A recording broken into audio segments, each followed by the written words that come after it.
You've been covering and reporting on hot wars. Yep. Your whole life. How many wars have you been embedded in reporting? 16, I believe. I think 16. Yeah, I think 16 Wow. at this point. And what, out of all the wars you've been in, what was the most dangerous one? Chechnya. Chechnya. Ooh. Chechnya was horrifying. I went, it was 1995. There was two of those, right? There was two. I was there in the first one. And I went for it was the first or second story I did for the New York Times Magazine. And I went to try to find out what had happened with a rather prominent American disaster relief expert who had been to 50 war zones, and he had gone to Chechnya, and he called Chechnya the scariest place he'd ever been. He went back, and within 24 hours of him going back, he disappeared. He vanished. So I went to try to find out what had happened to him, which was kind of foolhardy, and it was really, really terrifying. The one way I described how kind of terrifying it was, I was only there for 3 weeks, but we were camping out in burnt out buildings and stuff. I didn't shower for 3 weeks. I got back to Moscow, and I took my first shower in 3 weeks. And I looked in the mirror afterwards, and I had this little shock of white hair. It was much more impressive when I was younger because that was all the white hair I had. I'd never had a white hair before, and for years afterwards it came up in 3 weeks. Just horrifying. I've never felt in any other war zone quite that any horrible thing could happen any moment. And that was Chechnya on both sides, the Chechen rebels and the Russian army. Chechnya is tiny, right? Yeah. It's isn't it like smaller than New Jersey? I think so. Yeah, I think it's like the size of Connecticut or something. Oh, wow. Yeah. But both sides just absolutely brutal, and it was a really savage war. Yeah. So, what is the history of the conflict between Chechnya and Russia?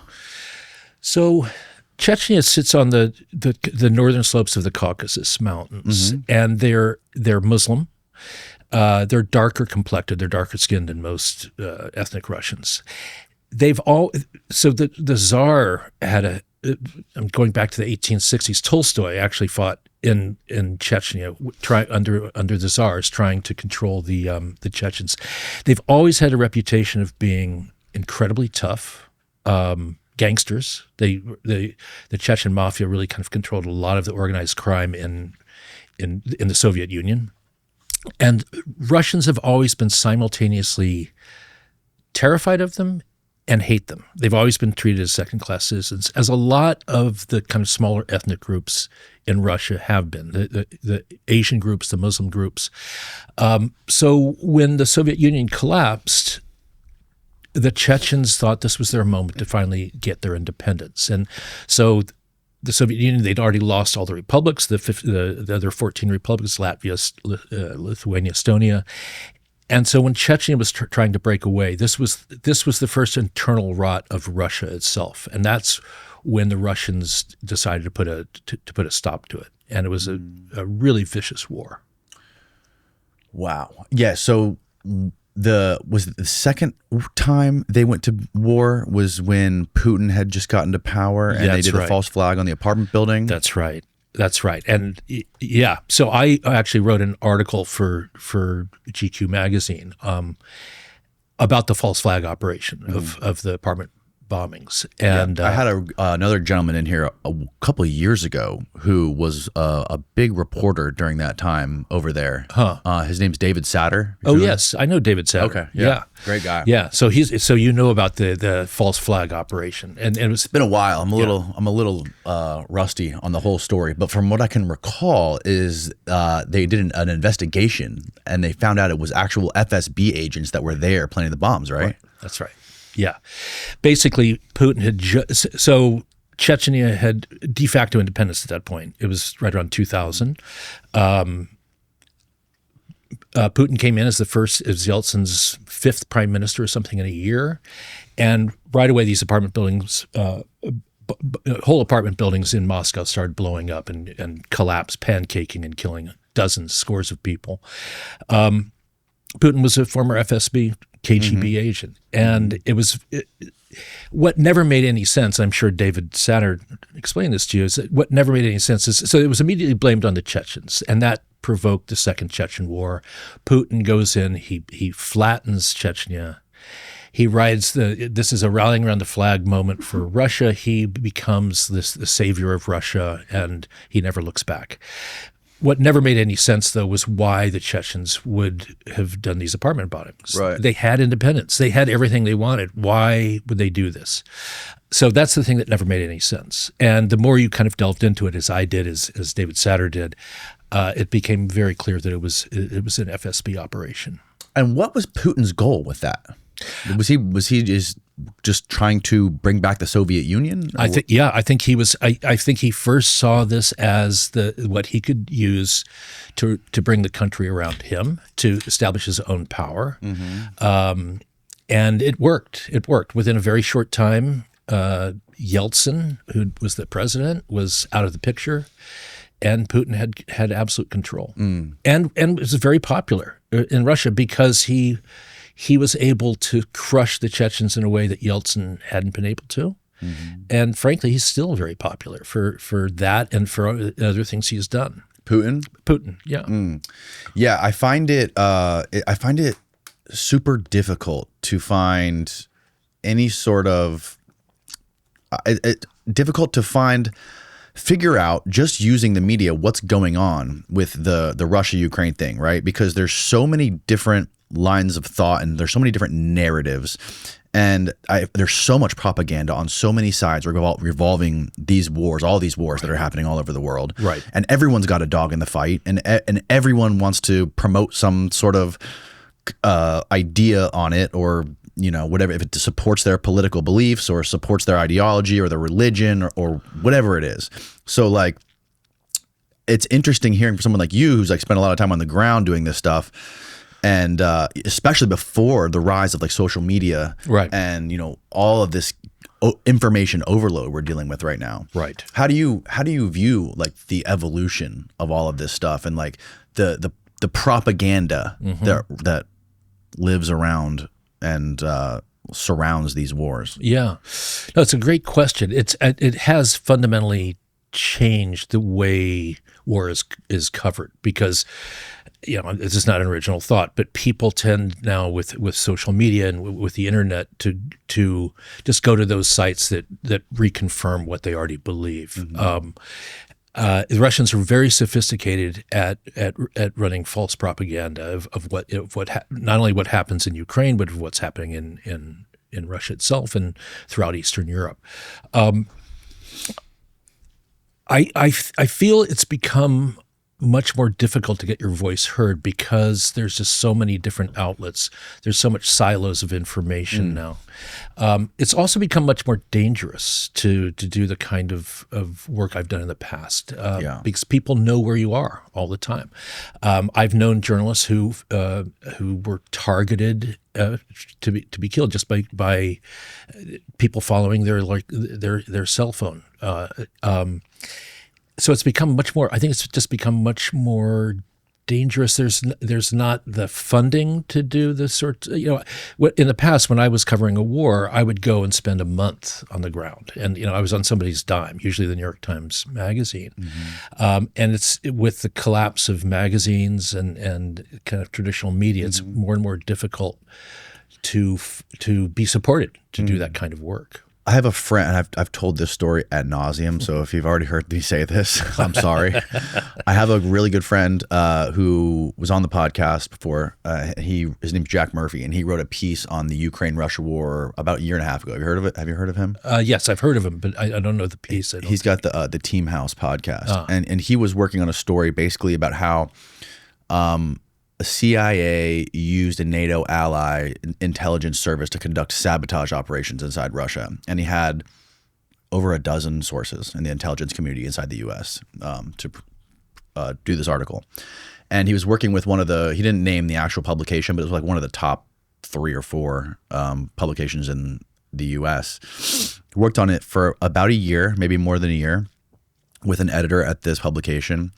And at the time they were ready to publish it and like press go and release it, I think this was around December. the December after the war started, maybe. Right. They said, the editor at the magazine said, okay, we got to call up the deputy director and get his sign off on the article or whatever. He's like, okay, great. So they got him on three-way, and he said, no, we categorically deny all of this thing, everything that is in here. And you're actually putting lives at risk by putting this out there. And he said, okay, we'll add that to the bottom of the article that you guys said this. And he's like, and then he hangs up, and then he's like, all right, let's do it. And she goes, no, they have an off the record agreement with the CIA, with this publication has an off the record agreement with CIA. So if they say this, we don't publish the article. So he wasted a year of his life, and he published it on his own. But hearing stories like that really make me wonder. Yeah. So there's some empirical evidence when you look at Ukraine. I have not been to Ukraine yet. I'm probably going to be going in a few months. But this war has been going on for over 2 years, and in a typical war zone, you would have had dozens of foreign correspondents dead or wounded by now, considering the kind of war it is. But in Ukraine, going in on the Ukrainian side, you are shepherded around by the Ukrainian government. You cannot travel anywhere as a foreign journalist without permission from the Ukrainian government. Now, why is that? Do they really care that much about the safety of foreign journalists? The theory and of most journalists is that they're highly controlled because they don't want to see who is actually on the ground in the front lines helping them. The probability or the theory being that there are American and British troops in the front lines helping the Ukrainians fight the Russians. And that's why journalists are kept in very close quarantine there. I've never seen anything like it in a war zone where, you have to have written permission to go anywhere, and they keep track on you. Yeah. So the supposition is that's because of the other actors that are in the battlefield. Ukraine, if for nothing else, has been a wonderful lab school for weaponry for the West. Drone warfare has now utterly changed the face of modern war. And so the Pentagon, the CIA, the SAS, they've been able to try out all their toys. It's been sort of a great gift to them. Hey guys, if you're not already subscribed, please hammer the subscribe button below and hit the like button on the video. Back to the show. I saw something this morning saying that as Trump just released this new thing about giving them a bunch of more weapons or whatever. Right. Somebody told him, I forget who it was, somebody in the Defense Department basically said, we don't have enough weapons to give them. We're running really low. Right. So they're doing some sort of pause or whatever. Yeah. What to the degree? What is remarkable, and I've thought about this a lot, not just in relation to Ukraine, but in relation to September 11th and to a lot of things, is what the modern world has created over and over again are these sort of David and Goliath situations. All the security now, that's the security state that's been built up since September 11th. People seem to forget that those guys accomplished what they did with box cutters, with $2 box cutters. Right. It was not sophisticated stuff. And the same way in Ukraine, they're blowing up multi-million-dollar tanks with $400 drones. And in some cases, not even losing that $400 drone. They could actually program now to drop its load and then to come back. So there's this very disproportionate thing. With conventional weapons, with defense weapons, maybe the Americans are running low on them. But time and again, the Ukrainians have done this very low tech thing that nobody saw coming, and have been able to at least hold their own with it. Yeah, it is. It's interesting to see how it all plays out, and as well with everything going on in Iran. Yeah, the Iran thing, this 12-day. War that just happened. It seems like we got out of there so quick because they were threatening to do something with that little strait there. They were threatening to mine it or something like that, and we were terrified they were going to do that. Right. Do you know the ins and outs of how that works? Yeah, it's the Straits of Hormuz. It's the little choke point at the bottom of the Persian Gulf.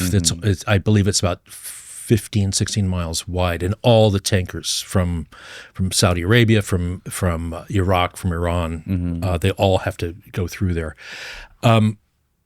I actually have a different theory of what happened in Iran with the Americans bombing the nuclear sites.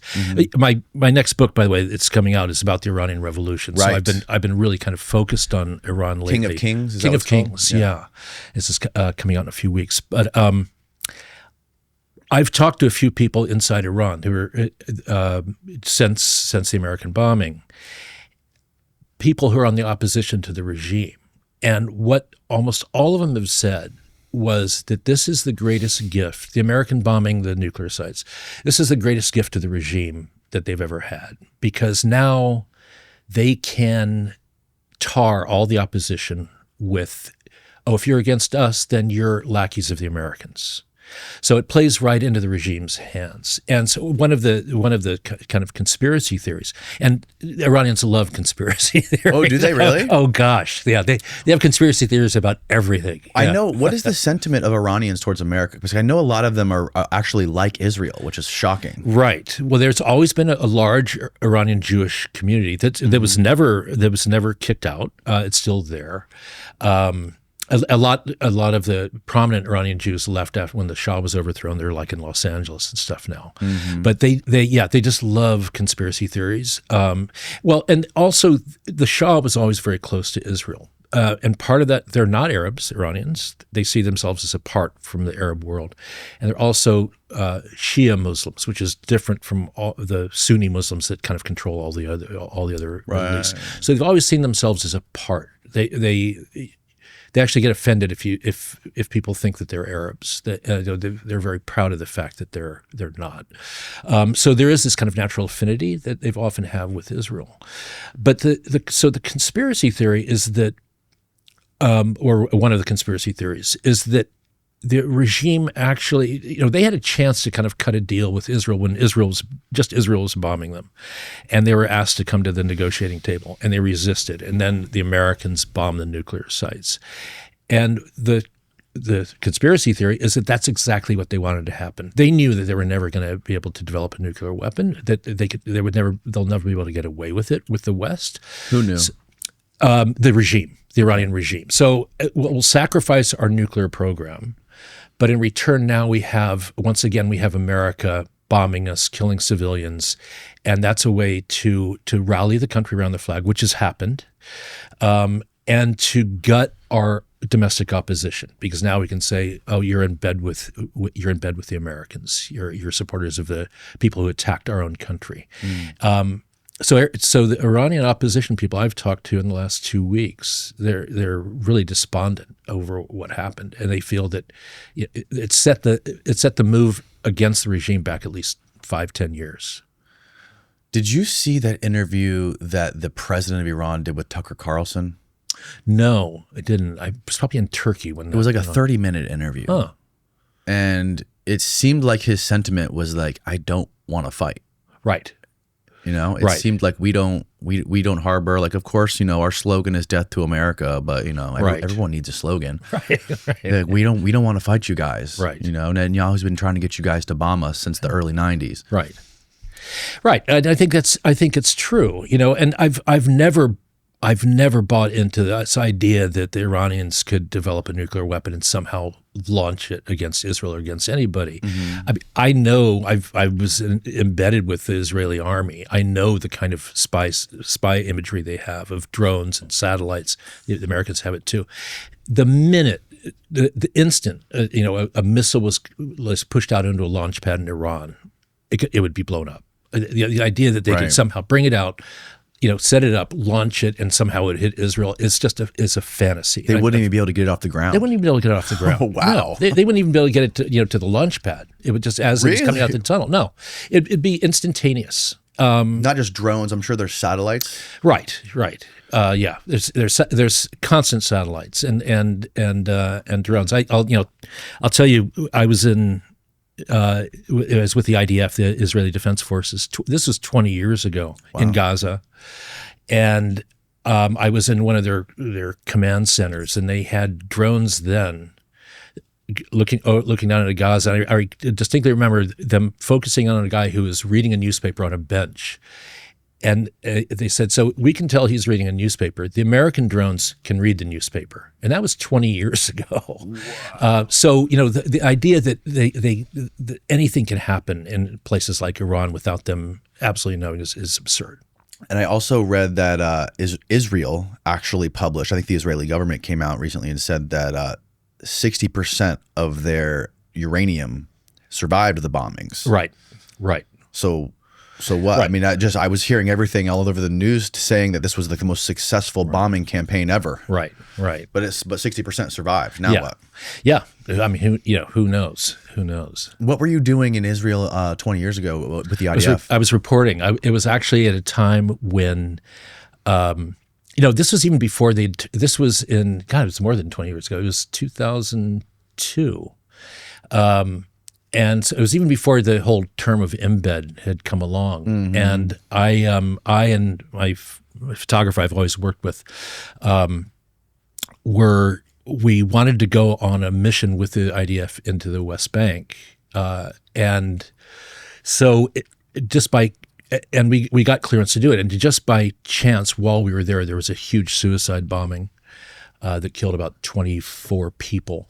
And so the Israelis did this big offensive into the West Bank. So we, Paolo Pellegrini and I were embedded with this forward kind of commando group and the Israeli army. How do you go about doing that? Like getting there and getting them to just bring you in? Sure. Yeah, it's like just kind of persistence, It's the one thing I remember about that trip in particular is that we got with this commando group and the head of it said, okay, you got to, here's 2 uniforms for you. And I said, man, I'm a journalist. I can't wear an army uniform. And he goes, okay, well, wherever we go, there's a dusk to dawn curfew and we do all our operations at night.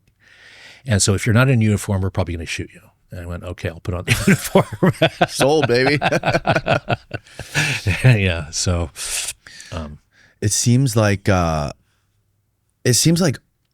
all sorts of countries are doing everything they can right now to distance themselves from the United States. Yeah. With our foreign policies, with like the tariffs and the sanctions and all the wars and stuff like this.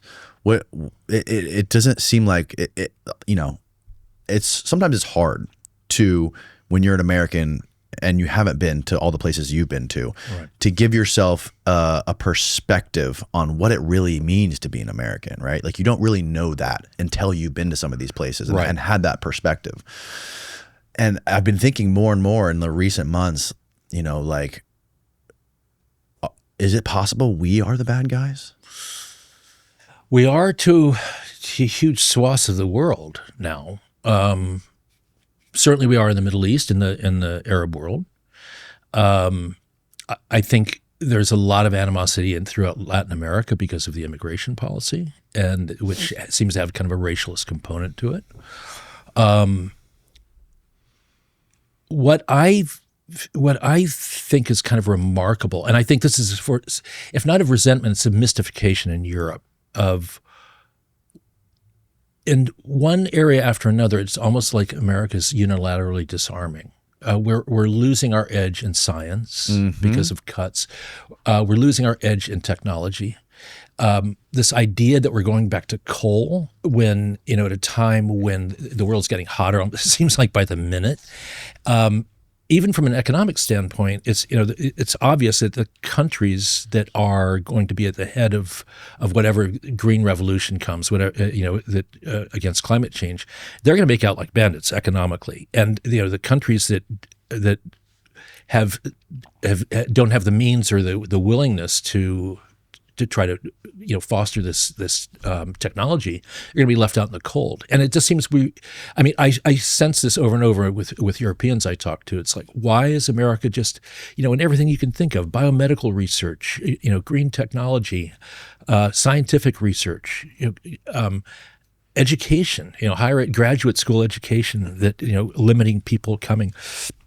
It's a bizarre thing that I don't know that anyone would have predicted was going to happen. It's going to be interesting what happens, say, this next year with America has the best kind of graduate school programs in STEM research in the world, and everybody in China and Europe, all the best and the brightest, all want to come to MIT or Cal Poly, Stanford. Those numbers are going to be way down next year of applications from foreign students, because they don't know if, okay, maybe I get in this year. What happens? Am I going to get kicked out the year following?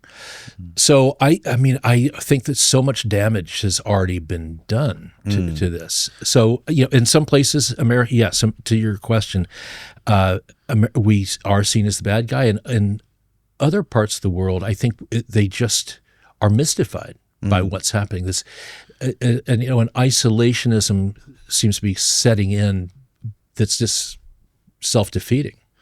Yeah. No, it's not black and white when it comes to foreign policy. Like I don't want to be us to be like interventionists as we have been since Bush and probably before that. Like, I don't see myself just the same way Jews in Israel don't see themselves as part of Netanyahu. Most of them are against Netanyahu and his government. I don't want to be associated with Dick Cheney and George Bush any more than those people want to be associated with Netanyahu and some of the stuff he's doing.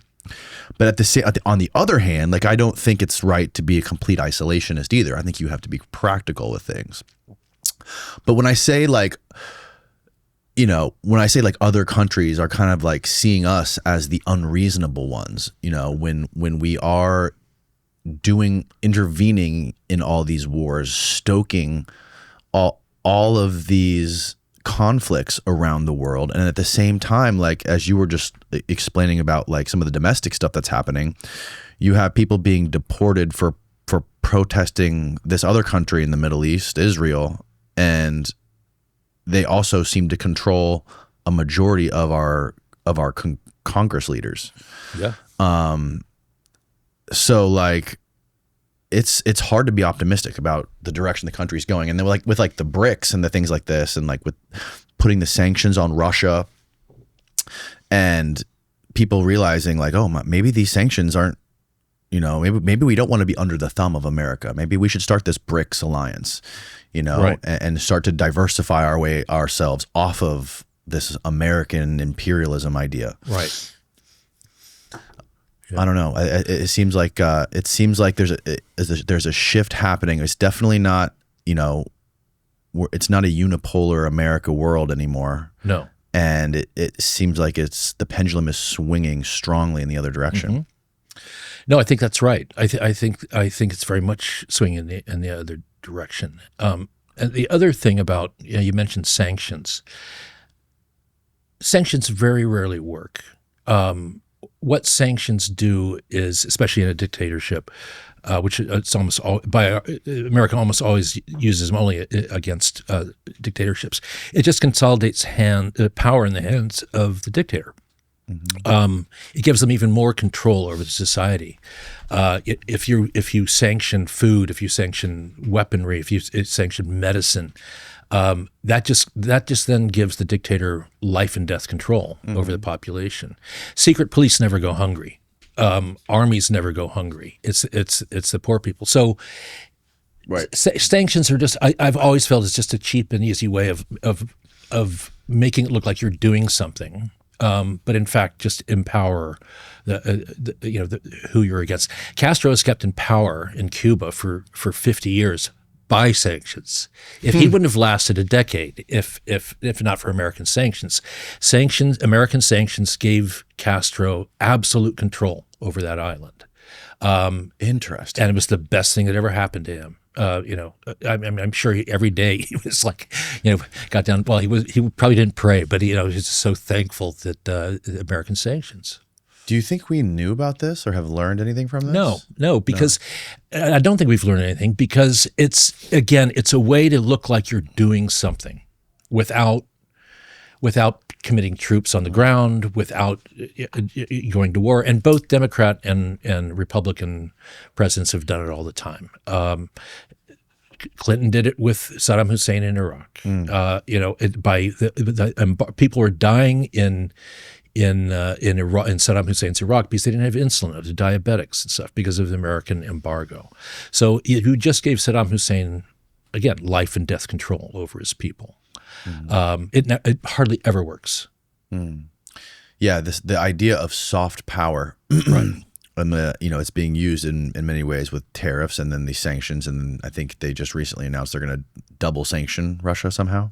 Right. They already have Russia sanctioned. Now they're going to sanction the people that trade with them, I think. Right. Like and somehow that's going to work. I don't know. Or is that going to strengthen the BRICS alliance? No, what it's going to do is going to make the 20 to 50 oligarchs around Putin just that much richer. I mean, that's what I think is going to happen. So, where do you see this Russia conflict going with Ukraine? Do you think it's going to freeze? Do you think they're going to win? It seems like they're winning pretty hard right now. It does. It seems like the Russians are winning. I remember when Trump was elected the first time, this group of psychologists did a profile of Trump, and one thing they all seemed to sort of agree on was that he has such a personalized approach to power that if under his watch, say September 11th happened, that he would see it as a personal attack on him. He wouldn't see it as so much as an attack on the country, but because everything is about him. Yes. So similarly, extrapolating that to what's happening now in Russia. Now, Putin's kind of shamed him. He had this idea that he understood Putin, and Putin would that they were kind of buddies or whatever. And I think Putin has kind of played him for a fool over and over again about Ukraine. And now he's finally gotten his back up. He's going to ramp up, arms shipments to Ukraine. He's going to put these sanctions in place. My suspicion will be that Putin is gonna play for time. The one wild card in the whole Russia-Ukraine thing is because Putin is a dictator and because he controls information into his own country, he always has the prerogative of declaring victory and going home, right? He can say, okay, mission accomplished, we're out of here. If the Americans are smart, that they will set up a situation where he's able to do that. I don't see it happening with more sanctions, though. We had an off-ramp a month into the war. Right. Literally in March. Right. I think it was Naftali Bennett was hosting some sort of a negotiation with Trump and Zelensky. Right. And Putin was trying to negotiate an end to this war. Right. And I think it was the Biden administration who basically said, no, we're not gonna let this happen. Right. It's yeah. So what is his goal? What are his goals? Like why would Putin be wanting to negotiate an end to the war 1 month into it? Right. Well, they weren't accomplishing what they had set out to do. Because I think Ukraine had just won like a strategic battle or something right when that happened, and we had them on their heels. Right. And one of the top generals in the U.S. military was like publicly stating like, this is what needs to happen. Now is the time. Right. That's right. No, it's right. It was probably about 2 months in when they failed to take Kyiv and they were getting pushed back. And what Putin had been trying to do up until then, it's a classic Russian tactic, is you use your conscripts. You use the grunts. They were not Russia's best soldiers. They weren't using prisoners yet, though, were they? They were not using prisoners at that point. But the frontline troops were from Asian Russia, and they were conscripts. So in the Russian military mindset, both groups of people were very expendable. But the problem is they were not very well trained, and they were getting their asses kicked. And so that all kind of changed. What is not going to happen is you cannot get a Ukrainian president, Zelensky or anybody else, to agree to the loss of Crimea and the loss of the eastern provinces. That's what's going to be the de facto situation on the ground. They're not going to get them back. But you can never ask them to formally cede it to Russia. So, I mean, and I remember when Zelensky was meeting with Trump in the office, they were saying that this is the deal you have to kind of realize you're never going to get those back. Give it up. he just can't, But the Zelensky? but the reality on the ground is they've lost. What are they going to do if they don't have our help? Well, that's true. Then the whole no, it's but I don't think he could ever manage to formally cede that. It could be in dispute. Kind of like the way Germany during the Cold War was divided. No, we never recognized the annexation of East Germany, but it was it was a fact, and so we kind of lived with it. Right. So yeah, that's like me telling John Jones that I'm not going to let him punch me in the face. Right. It's like he's going to punch me in the face if he wants to. Or he's gonna That's right. Like I'm not going to let John Jones take my lunch from me. Like, that's right. I have no choice really. Right. Unless I have like 10 Mike Tysons behind me, like helping me. Right. That's right. Yeah. But if Mike Tysons tell me like, hey, give him half your sandwich. Right. Yeah. And we'll be done. I'm like, no, I'm not doing that. Right. But he'll if you he can take half your sandwich and you just you say I'm not giving you permission to take half the sandwich. Right. Just know I'm not happy about this. That's right. And also, like in the beginning of the war, I think Putin only had a couple 100,000 troops, maybe less than 200,000 troops. Right. That's right. Yeah. To invade Ukraine, which is.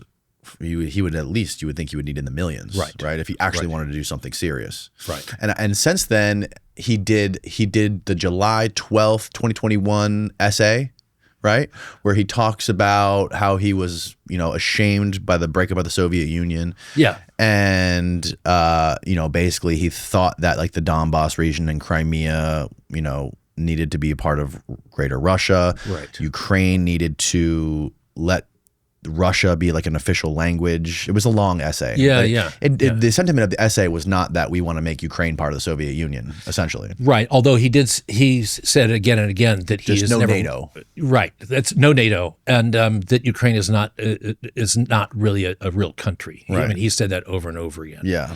But the tool he's used over and over again, and he's done it in the Baltic countries, is this idea that the ethnic Russians are being discriminated against, and we're going in order to protect the ethnic Russians, and that was the idea with Luhansk and Donetsk and Crimea.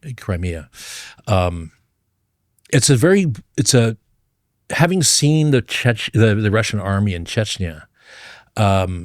I think it's probably gotten somewhat better on the ground now. I mean, more professional. Mm-hmm. But the first months of Ukraine reminded me very much of Chechnya, and that it's a really disorganized army. Generals could care less about the welfare or the livelihood of their soldiers.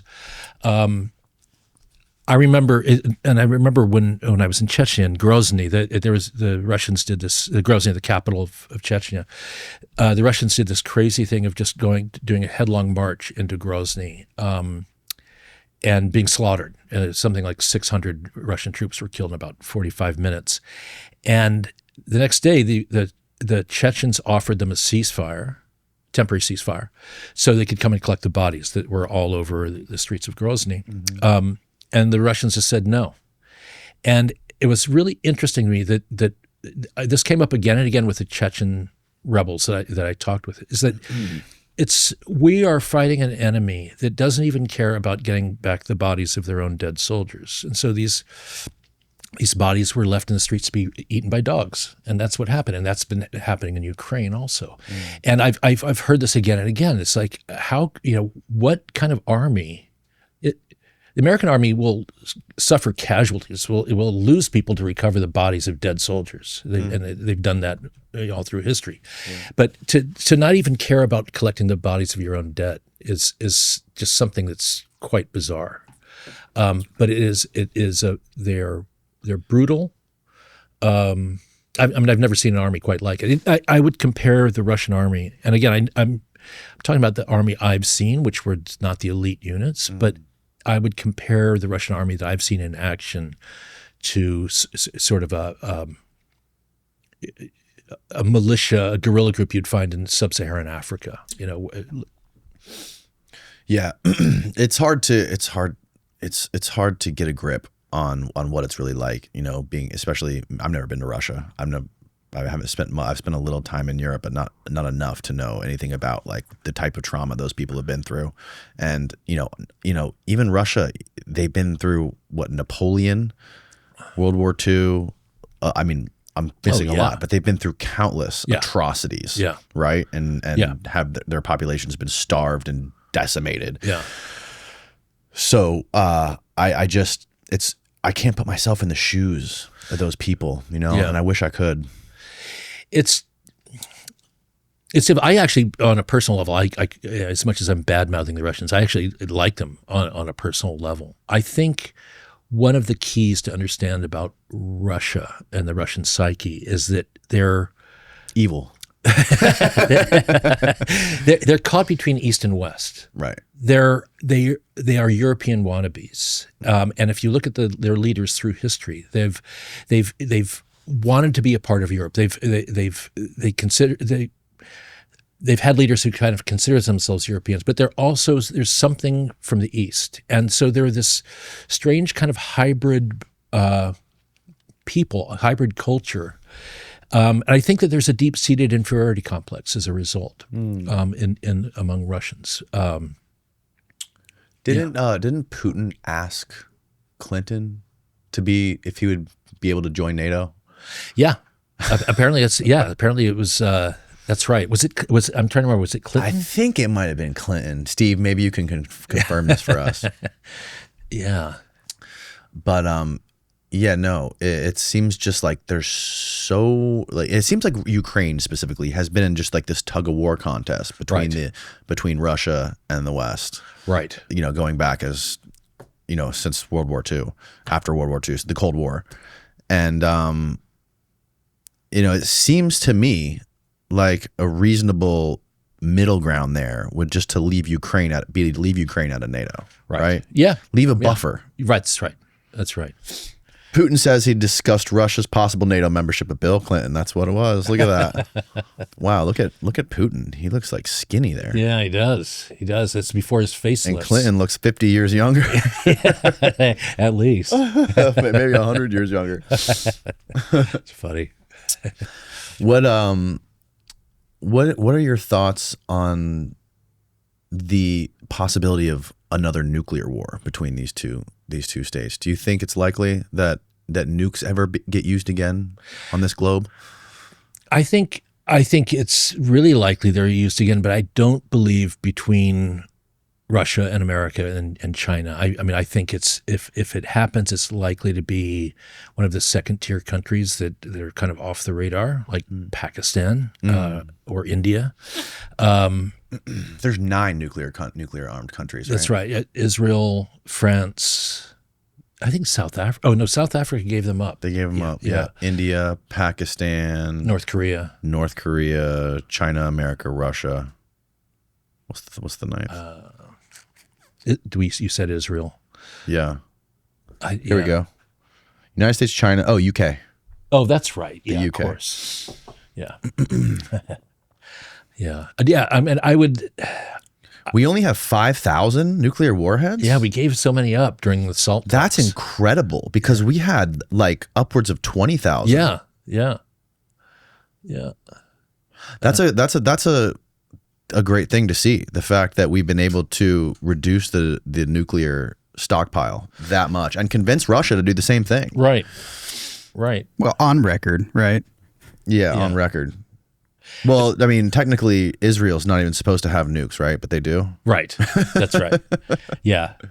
Actually, it's funny that, on this topic, a great story that has never been told, I don't think ever will be told, is that one of the great successes of the Clinton administration was the roundup of the rogue nukes following the collapse of the Soviet Union. There were dozens. Oh, yeah. It's an amazing story, and I don't think it'll ever be written. But there was CIA, NSA, the Brits, MI6 were in there, and they were literally going up and buying nuclear warheads for people, and it's incredible because so much was missing. I saw an amazing documentary about this, about some Russian dude who was like slinging submarines to drug dealers. Yeah.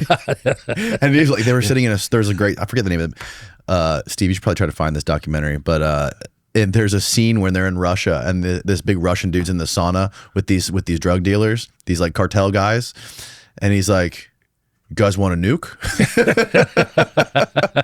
No, it was he's trying to like throw in a nuke to spice up the submarine deal.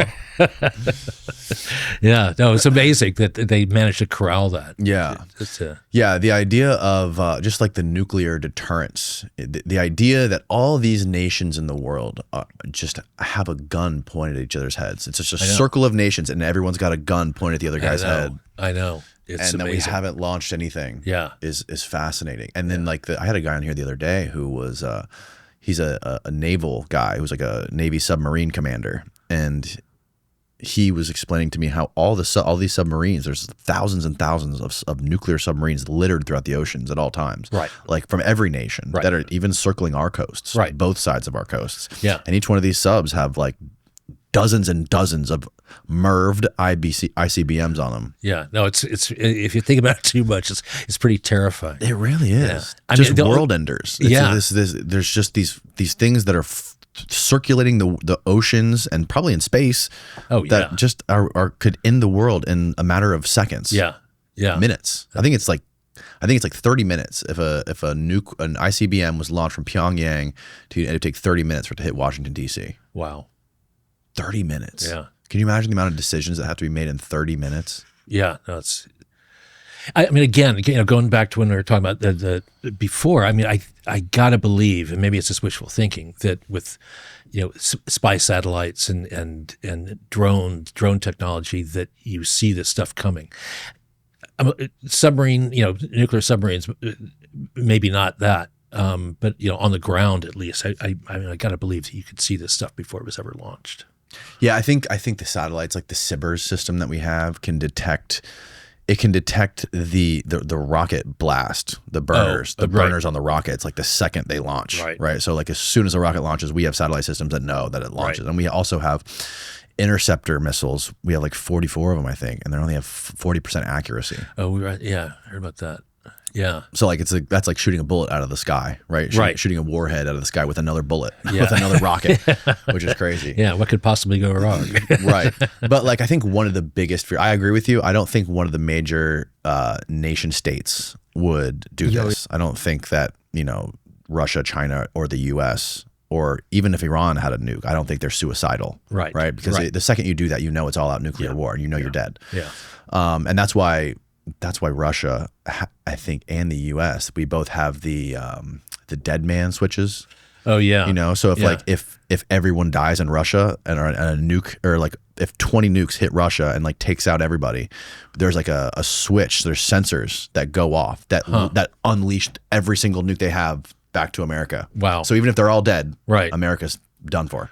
Wow. But my biggest fear is that like a rogue sort of a cartel or like a rogue military gets their hands on something like this and sets it off, and then like it gets attributed to the wrong people, or no one knows like where to attribute it to. Like even if imagine if a nuke ended up on like a train or a somewhere, it got shuttled to like the middle of Ukraine, and maybe it came from Russia, maybe it came from somewhere else. That's what it was. Operation Odessa. That's the documentary I was telling you about.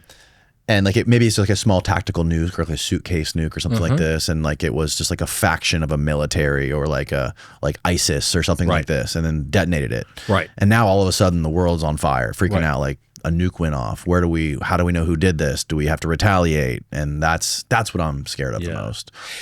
So I'll tell you something else that's scary that somebody told me years ago in the military, and it was actually this was right when I just came back from Chechnya. I was talking to this military guy.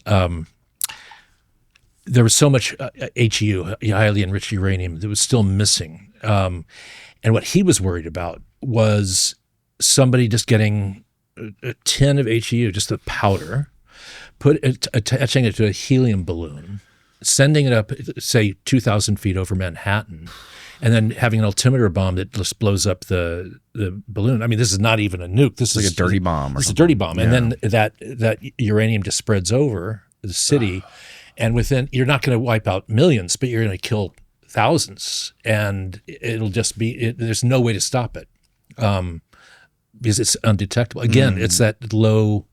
It's box cutters. It's this low tech thing that there's nothing to prevent it from happening. Yeah. So or even like drug cartels, Sure. like cartel wars. Like imagine if the Sinaloa cartel or one of these cartels got their hands on a nuke somehow and they freaking blew it up in Mexico or somewhere else, I'm not gonna be able to sleep tonight. Yeah, no, it's definitely a terrifying thought, man. Yeah. And I don't know where it goes, but like this I heard this story the other day. And I think Andy Jacobson was telling this story about how like the countries with the nuclear bombs are the ones that America doesn't fuck with. Like look at North Korea. Right. Kim Jong-il made that agreement with, I think it was Clinton. Clinton tried to get him to stop his nuclear program. Right. Yeah. And he shook his hand, but he had his fingers crossed behind his back. So They did the nukes. They started their nuclear program, and now they have like, I think it's 80. Yeah. They have 80 ICBMs, nuclear warheads. Yeah. And because of that, Kim Jong-un is probably going to die of a natural death in his bed at night. Yep. That's right. That's right. So why wouldn't Iran want a nuke now? They probably want a nuke now more than ever. Yeah. Yeah, probably do. Yeah, and you're right. I mean, it's an amazing kind of it increases the longevity of your regime if you have it. Yeah. Right. And the idea that North Korea has it is really pretty terrifying. I mean, I find more terrifying than Iran has it or Pakistan or anything. I mean, that's just a crazy regime. Crazy. So, yeah, totally unhinged. Yeah. But I would hope they're not suicidal. Right. Because, again, like the scary thing about them launching a nuke is obviously we would know the second it gets launched. And again, we have 30 minutes, according to Andy Jacobson's new book, Nuclear War, to get from Pyongyang to DC. And within that 30 minutes, so many decisions have to get made by the president, who has the ultimate control. And he like walks around with a Denny's menu. Right. And the nuclear football, Right. which is like scenario 1, scenario 2, scenario 3, scenario 4.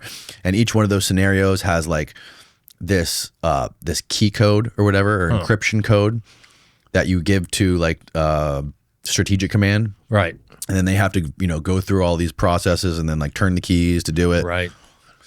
And like, then you have to get on the phone with Russia because you have to shoot those nukes back. So within that 30 minutes to get here, right? So there's like 12 minutes before we have to release our Minutemen missiles because they're stationary. And we have to imagine like it's use it or lose it with those. Like those are going to be destroyed if we wait 30 minutes, right? Because they could potentially target those to try to like take out, castrate us. So within 12 minutes, we have to say, okay, are we going to launch back? Let's get on the phone with Russia. Let's let them know that these missiles have to overfly Russia to get to Pyongyang or to get to North Korea. Right. When's the last time that the president was able to get Putin on the phone in less than 10 minutes or, you know what I mean? That quick. Right. I don't know, but I don't think it's ever happened. Right. So, and then they're going to see nukes flying over Russia. They're going to probably launch nukes. And before you know it, it's just the end of the world. Yeah. A nuclear winter. Yeah. This guy, Andrew Bustamante, is this former CIA officer. He was in the Air Force, then he went into the CIA. He worked in the nuclear command with the Air Force. And he said in his training, he said if a nuke ever goes off like anywhere near you on American soil, he's like, if the one thing you're going to want to do is run towards the mushroom cloud because the death will be a lot quicker. Oh, yeah. Yeah. Going back to like war and media and propaganda and all this stuff, and especially with like the evolution of war, like now it's more drone stuff, more AI is being used, biological weapons, these kinds of things. There's like so many more, and not only that, but like these guys are wearing GoPros out in the battlefield. That's right. And like killing each other, and then executing people, their prisoners, and then like broadcasting that on Reddit or whatever these like little chat apps are. Like, it's just hard to imagine where this goes and how that actually changes war. Do you think it's possible that the idea you can broadcast this stuff live is going to change things when it comes to being able to like maybe analyze it somehow, maybe exploit it somehow, especially when it's uploaded instantaneously versus back in the 80s and 90s. I'm sure it took weeks to get stuff published, right? Sure. Do you think that's going to, what kind of effect do you think like modern media is going to have on these conflicts?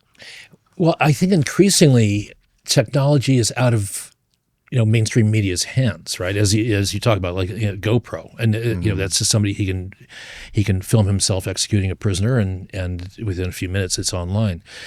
What I've seen over my career is that being a journalist, being a war reporter, has just become steadily more dangerous as war has become more savage. People who commit war crimes don't want witnesses. And I think war increasingly, it's all about war crimes. I'll give you an example. In Central America in the mid 1980s, those were vicious wars. The death squads in El Salvador and Guatemala. But foreign journalists could, by taping their cars, with black tape saying TV or Prensa, press, they could actually cross between enemy lines. They could cross over. When the wars in Bosnia, in Yugoslavia, former Yugoslavia, started in Bosnia and Croatia, the foreign journalists tried to do the same thing, and they're actually being targeted. And so in just less than 10 years, everything had changed. So now you put TV on your car and you're being targeted. So I talked briefly about Chechnya. Chechnya was, I've been in a lot of situations in war zones where I'm stopped at a checkpoint or a roadblock. I walk up to a group of gunmen and I don't know who they are. They don't know who I am. And there'll be an argument, and that argument is about whether to kill you or not.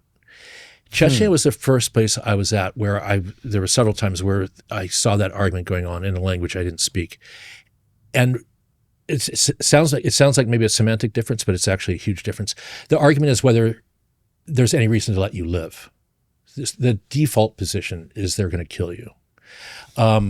So and that was what was so terrifying in Chechnya. I and my photographer got into a number of situations, actually twice with the Russians, twice with the Chechens, where we thought for sure we were going to be executed. And this was in a 3-week period. So because war has gotten so vicious, you don't want a journalist showing up and photographing what you're doing or filming what you're doing. So in that way, it's become much more dangerous. It would seem though like these people would want more attention from journalists. Sometimes they do. So I would say in general, government soldiers don't want you to, because if they have any sort of code of conduct in war, they don't want you. They don't want you to be seeing them executing prisoners or shooting civilians and stuff. Right. Yeah, I don't know. It's not a job I would want to do. I can tell you that. Yeah. And I've also heard stories of this one guy who used to be a war reporter for Vice, and he was explaining how he was in Afghanistan in the middle of like a firefight, and he was filming this firefight, and he was like right in the middle of it, and he was like, this weird thing takes over, where like you're so focused on getting that shot. And you're trying to get the perfect shot, and you're in like a life or death situation, and all the fear just dissipates, and you just go into this weird little bubble silo of a world where you're not afraid, the bullets are zipping by your head, but you're getting the fucking best shot that's gonna make your career. And then like you wake up, like the ringing goes away, and you wake up and like, what the fuck are you doing? Get out of here, or whatever. Right. Yeah. I think it's true often in a combat situation. There's kind of a air of unreality about it. And I mean, I remember the first time I was in a firefight. It was around shooting. Was in Beirut in 1983. I was a kid, and it was almost like I was inside a movie. That's what it felt like. Later, when I was a little smarter and stuff, it didn't feel like that anymore. But the first time I saw it, it was like, wow, this is a lot like a war movie. But it's not. It's pretty different. Talking about the difficulty of this job now, the other thing that's very different now is, and this is not danger, but most places I've gone, I do not go in as a journalist. I just get a normal visa and go in and try to stay under the radar, because that's the kind of journalism I do. I go to a place, I stay for a long time. I'm usually trying to interview just individuals. I'm going to a village and building a story around that. Interviewing civilians? Yeah, often, or I'll be with a rebel group or an army group, but the idea is to kind of stay under the radar of the government, and that's increasingly difficult to do. And governments will just, there's a lot of governments out there. I'll use the example of Egypt. In Egypt, you have to, if you're a journalist, you have to get a press visa to go in. If you don't, the secret police are going to stop you within 10 minutes of if you go outside of the touristic zones, not 10 minutes, 10 seconds. If you start photographing or talking to Egyptians outside of the main tourist zones, the secret police will be on you in a flash, and then you'll get kicked out of the country. They're not going to kill you; they'll kick you out of the country. So I did a story that was quite hostile to the dictatorship in Egypt. Now I'll never get a journalist visa to go back to Egypt. They would never give me one. And there's probably a few countries like that. I've never been able to get into Saudi Arabia. I've always wanted to go, but really, yeah, won't give me a visa. Why do you think that is? I might be able to go now as a tourist, because now they're the royal family is doing this whole thing of they want to become this like tourist destination. But for journalists, no, they it's an oligarchy. It's all ruled by one family, and they don't traditionally they've never wanted like journalists to go in there. So interesting. Yeah. Yeah, the rules of war has always been something that's so perplexing to me, right? Yeah. Like you're allowed to shoot and kill people, blow people up from like 8 a.m. to 9 p.m. But like the idea of like sneaking into the enemy soldier's tent and cutting his throat at night is like a war crime. Right. Right. I never really understood that. And dropping napalm on a village that's fine. Right. Yeah. It's there's a lot of like inconsistencies to the whole thing. It's Yeah. I always thought that like, when it comes to war, I think that it's better.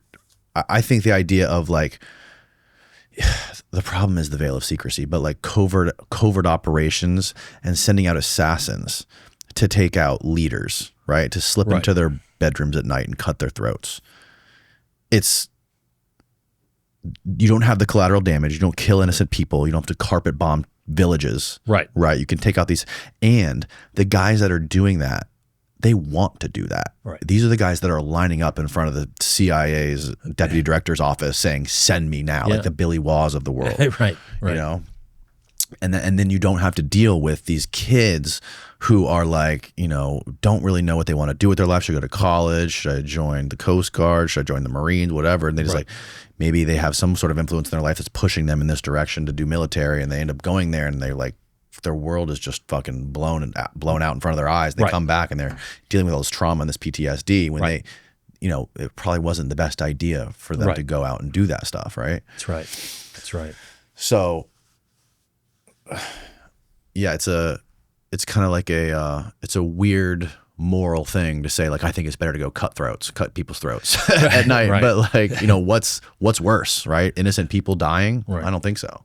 I mean, I think true. Yeah, I think that is worse. Yeah. And again, it kind of goes to the thing about drones. Now, with most people in the world, you could program a drone to go over and shoot somebody in the head. So very few people are safe from that. I mean, the president and a few other people, but not the rest of us. Yeah. The problem with having the covert assassins and the covert ops stuff is they're shrouded in a veil of secrecy. Right. So now you're giving the Pentagon or the CIA basically like a get out of jail free card to do anything they want around the world. That's right. And what does a veil of a cloak of invisibility do? Does it promote better behavior or worse behavior? Usually worse. Usually worse.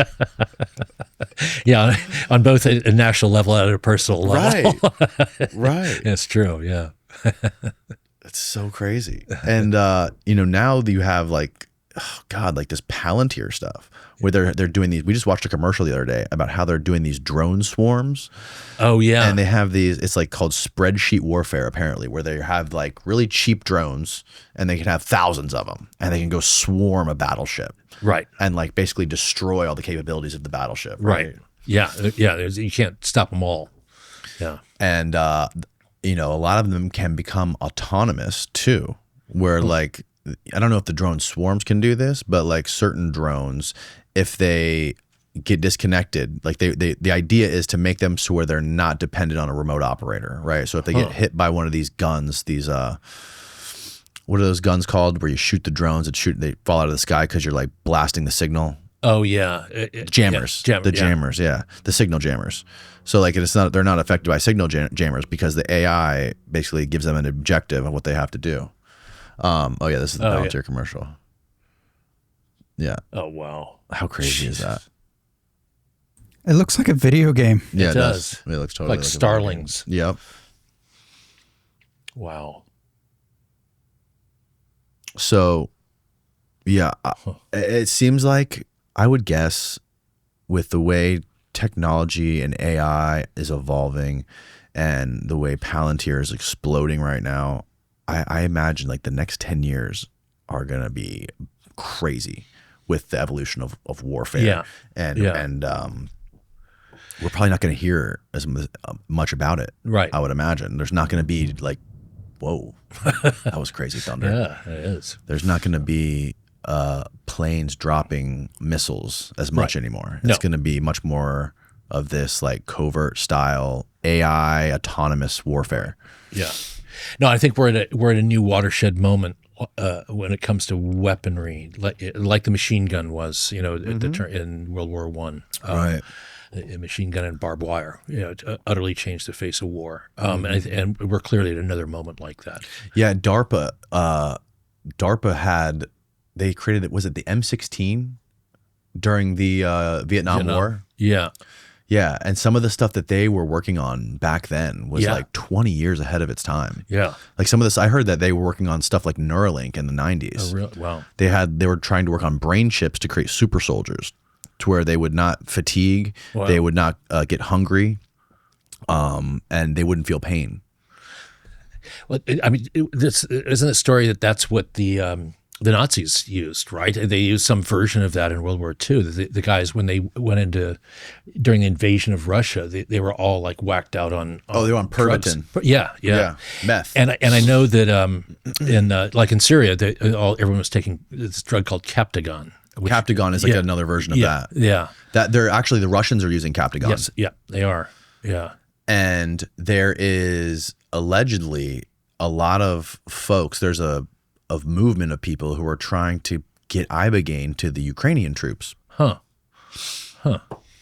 Which is a psychedelic. Oh, really? Yeah. Wow. Which apparently is being used to, I think it could be used for two reasons. I think one of the main reasons they're using the ibogaine in Ukraine is to like get them through some of the trauma. Oh. And to get them back out in the battlefield, like process this trauma and get back out there. Huh.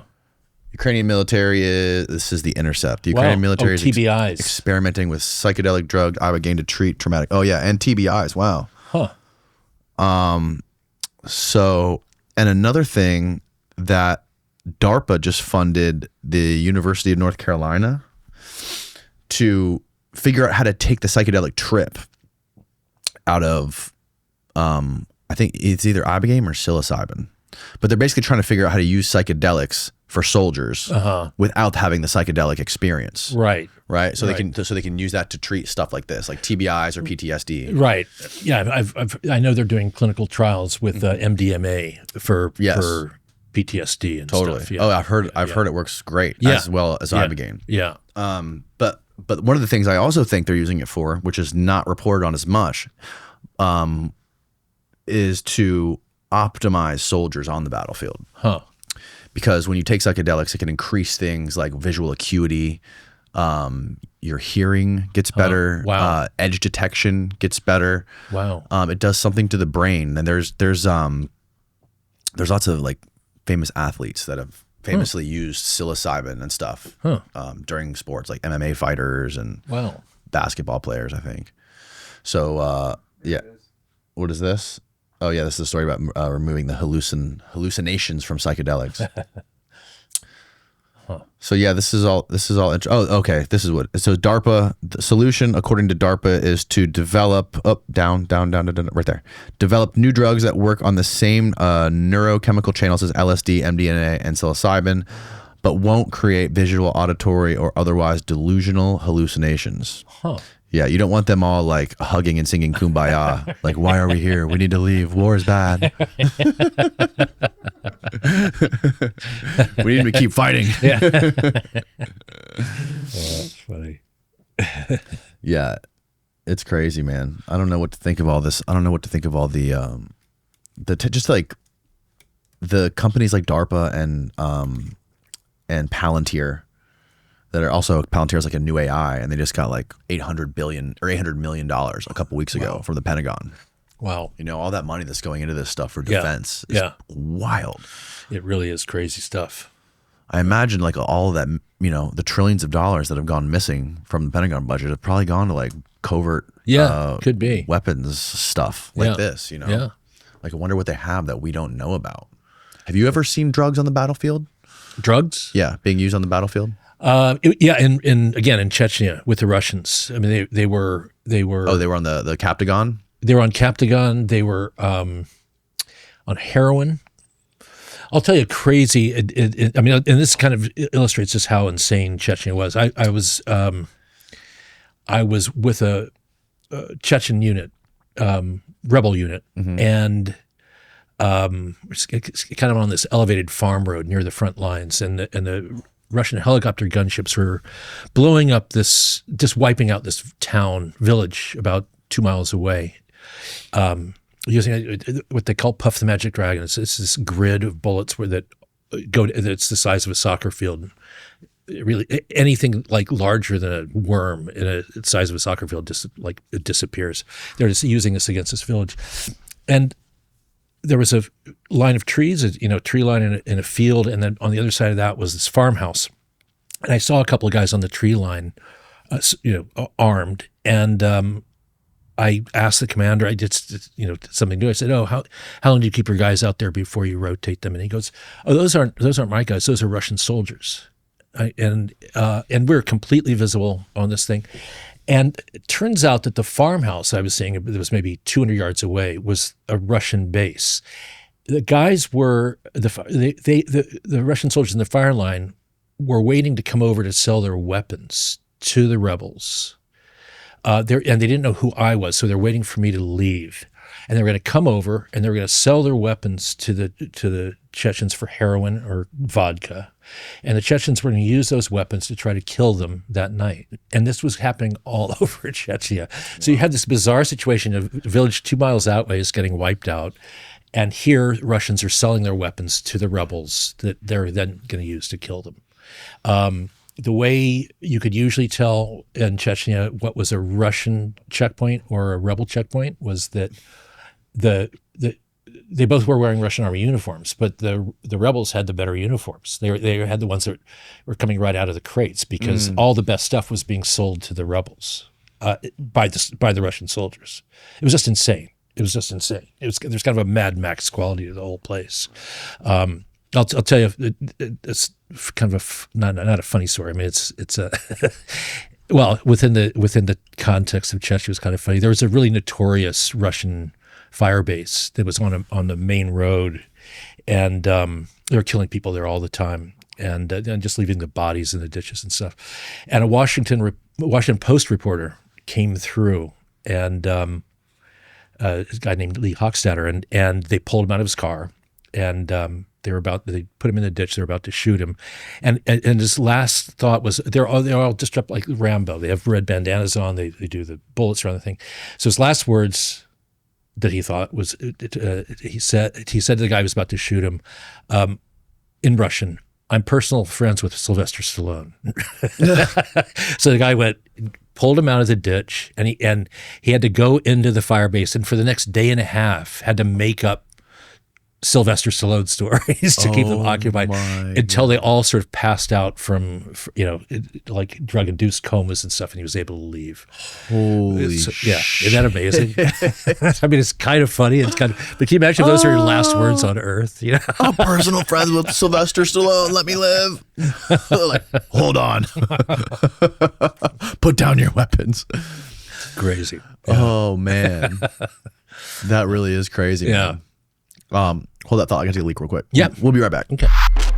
In all of your reporting that you've done all over the world, how much interaction have you had with sort of like covert intelligence operations happening? Right. 'Cause I know you've talked a lot about this stuff in your books. Right.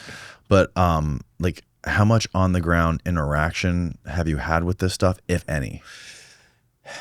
Virtually none. Okay. I think the primary places where you would have seen that, or there you could have crossed paths, were in Iraq and Afghanistan in the early days of the American invasions. I've tended to go is really kind of off the radar of places, and what I've found is kind of I mean, I've certainly been cross paths with CIA officers in the field and stuff, but what I've found increasingly is that they're kind of clueless as to what's happening. I'll give an example. I was in Darfur in Western Sudan during the civil war there, and in 2004, 2005, and I came back to Khartoum, the capital of Sudan, and I wanted to get an interview with the deputy chief of mission, the DCM of the American embassy, who usually it's the DCM who knows more about what's happening in the country than the ambassador often. Getting into the American embassy in Khartoum at that time was like getting into Fort Knox. The entire building was encased in bomb-proof chicken wire, heavy metal. 5-6 layers of security you had to go through, body scans, and then met with the DCM and a couple of guys in there who I assumed were CIA. And instead of me interviewing them, they interviewed me about what was going on, and I really felt that. I mean, if they were playing dumb, they were really, really good actors. And I think the point to this is that, okay, so what you have now, increasingly, in American footprint abroad, is you have these, say, special force units operating in Afghanistan or Iraq or whatever. But elsewhere, they're so quarantined off that it's almost a question of why they're there in the first place. American embassies now all around the world are like fortresses. It's almost impossible to get into them.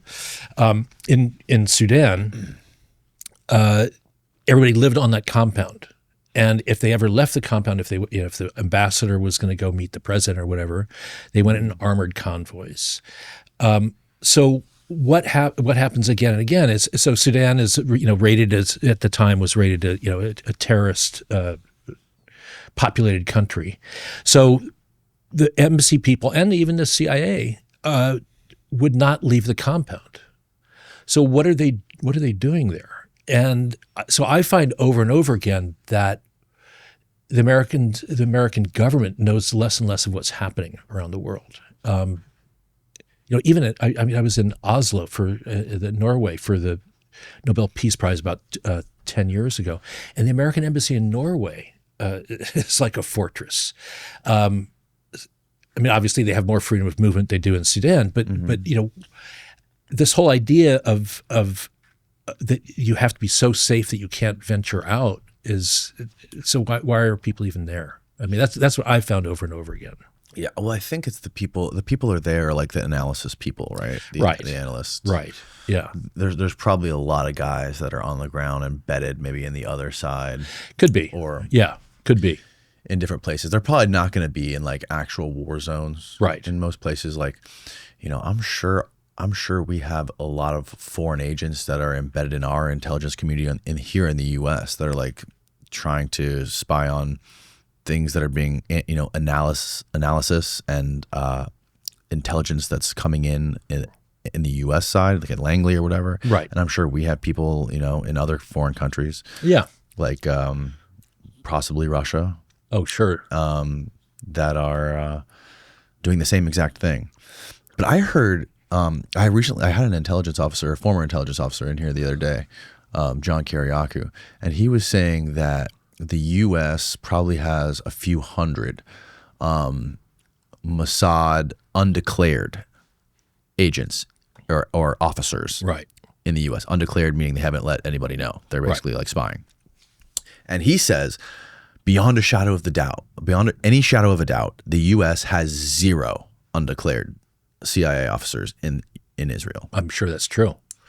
I'm absolutely sure. It's funny. This is in my book that's coming about the Iranian Revolution. This was so the CIA in Iran under the Shah. Shah was one of America's most important foreign allies outside of Europe, probably the most important foreign ally outside of Europe in the 1970s. The CIA had a huge station in Tehran, the capital. The only thing the station did there was to spy on Russia, to figure out what the Soviet Union was doing in Iran or along Iran's northern frontier. They did no domestic intelligence at all. The only source of their information of what was happening internally in Iran was the Shah's secret police, SAVAK. It was a great name for an intelligence agency. They would give the Americans what they thought was going on, and because SAVAK was loyal to the Shah, everything they told the CIA was just good news about how everybody loved the Shah. They never did any domestic intelligence at all, and so had no clue of what was coming when the revolution started. An amazing statistic I found was, well, not a statistic, but an anecdote, is one thing that Ayatollah Khomeini was doing to stir up the masses in Iran, he was giving these sermons and smuggling them into Iran on tape cassettes. And so people were listening to these tape cassettes everywhere. Finally, somebody in the CIA thought, we should get a copy of these tape cassettes and find out what's going on. It's like, what's he saying to the people? So the CIA went out to the bazaar and bought a bunch of these tape cassettes, but none of them spoke Farsi. And they of course they had local workers for it. They never bothered to transcribe the tapes. So when a year later, after the revolution was over, the American embassy was overrun, everyone's taken hostage, the students who came into the embassy opened up all these drawers and found all these tape cassettes from Khomeini that had never been listened to. And Khomeini was very direct in what he was saying. We need to overthrow the Shah. We need to get rid of the Americans. Israel is the great Satan. America is also the great Satan. And the Americans had no clue this was going on. It's just phenomenal. But the idea that the CIA was just not doing any domestic intelligence at all. Anyway, to go to your point about in Israel, I'm sure that's absolutely true. I'm sure we have nobody in Israel on a deep cover basis in the CIA. Yeah, your intelligence has to be, if you're living over there, if your country is in that part of the world, your foreign intelligence and your domestic intelligence has to be top notch. That's right. Right, because everything's an existential threat when you're over there. That's right. We're surrounded by 2 massive oceans. Like we don't. Right. That's right. We're kind of comfortable. We're fat and happy over here. That's right. Yeah. Explain to me. So that when that happened, when Khomeini overthrew the Shah, right, we had no idea. We had no idea this was bubbling up behind the scenes. When we should have. That's right. It was the Shah was becoming increasingly unpopular for probably the 3, 4, 5 years prior to the revolution. Mm-hmm. When the revolution started, to the Carter administration's defense, the world had never seen counter-revolution before. A revolution that was not progressive ideas or communism or socialism, but a revolution about let's go back to the 14th century. Right. Right. That had never happened before. Plus the students in the streets, all the demonstrations you saw, these were guys in bell bottoms, jean jackets, long hair. They look like American college students. So really, American college students want to go back to the 14th century? Why was that? Well, because there were a lot of different factions so many different groups were opposed to the Shah. And so it was kind of this umbrella of opposition that happened. And Khomeini and the fundamentalists basically were able to take over. The idea at first was, okay, here's this spiritual leader he can serve as our kind of symbolic head. But Iran was the most college-educated country in the Middle East. Women had not worn the veil for 50 years. But I think there was this collective idea. It's like, okay, Khomeini he's the symbol. And so we have everybody from communists to real conservatives, fundamentalists. But he's this old guy in exile, but he's what's the rallying cry for the people.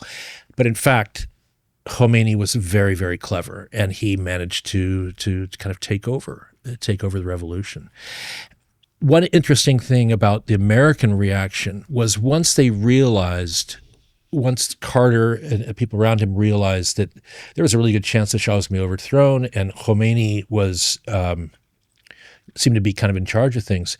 You got to remember, the Cold War is still going on. So even Carter, despite his liberalism and this idea of a new foreign policy approach, they were still very obsessed with the Soviet Union. So the first thought was, during the Cold War, everything was a zero-sum game, right? And if we lose, it means the Soviets have won, and vice versa. So at first, when the Shah looked he was in trouble, the administration started to panic. But also what they thought is, well, Khomeini is like a right-wing fundamentalist. He's certainly not a communist. So maybe it's not so bad if he comes to power, because he's certainly not going to hand over the country to the Soviets. So there was this kind of acceptance in the late days of the revolution that, okay, the Shah, our relations may drop back a little bit, but at least it's not going to become a communist state. And so there's this acceptance even before Khomeini took over that, not such a bad thing. It's kind of remarkable now in looking in hindsight, and very quickly afterwards, that what kind of warped thinking that was. But at the time, it was like they were really focused on the Soviet Union. And the Soviets had no idea what was happening there either, and it played no role in the revolution. And a lot to do with a big part of the uprising was that a majority of the population detested the United States for installing the Shah in the first place, right? That's right. What made the revolution so volatile was it was both this religious fundamentalism, which had kind of been percolating up in many religions in the mid-'70s throughout the world. Mm-hmm. It was the rise of the Christian fundamentalist movement in the States, in Israel, the Jewish settlers in the West Bank. But so there was this kind of resurgence of religious feeling throughout the world. So there was that, but there was also this.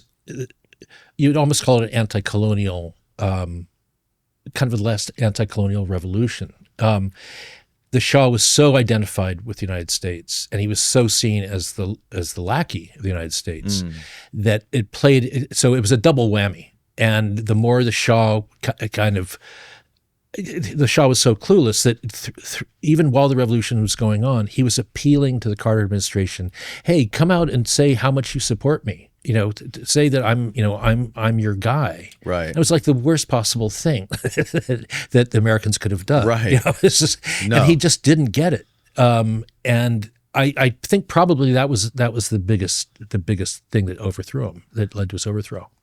Yeah.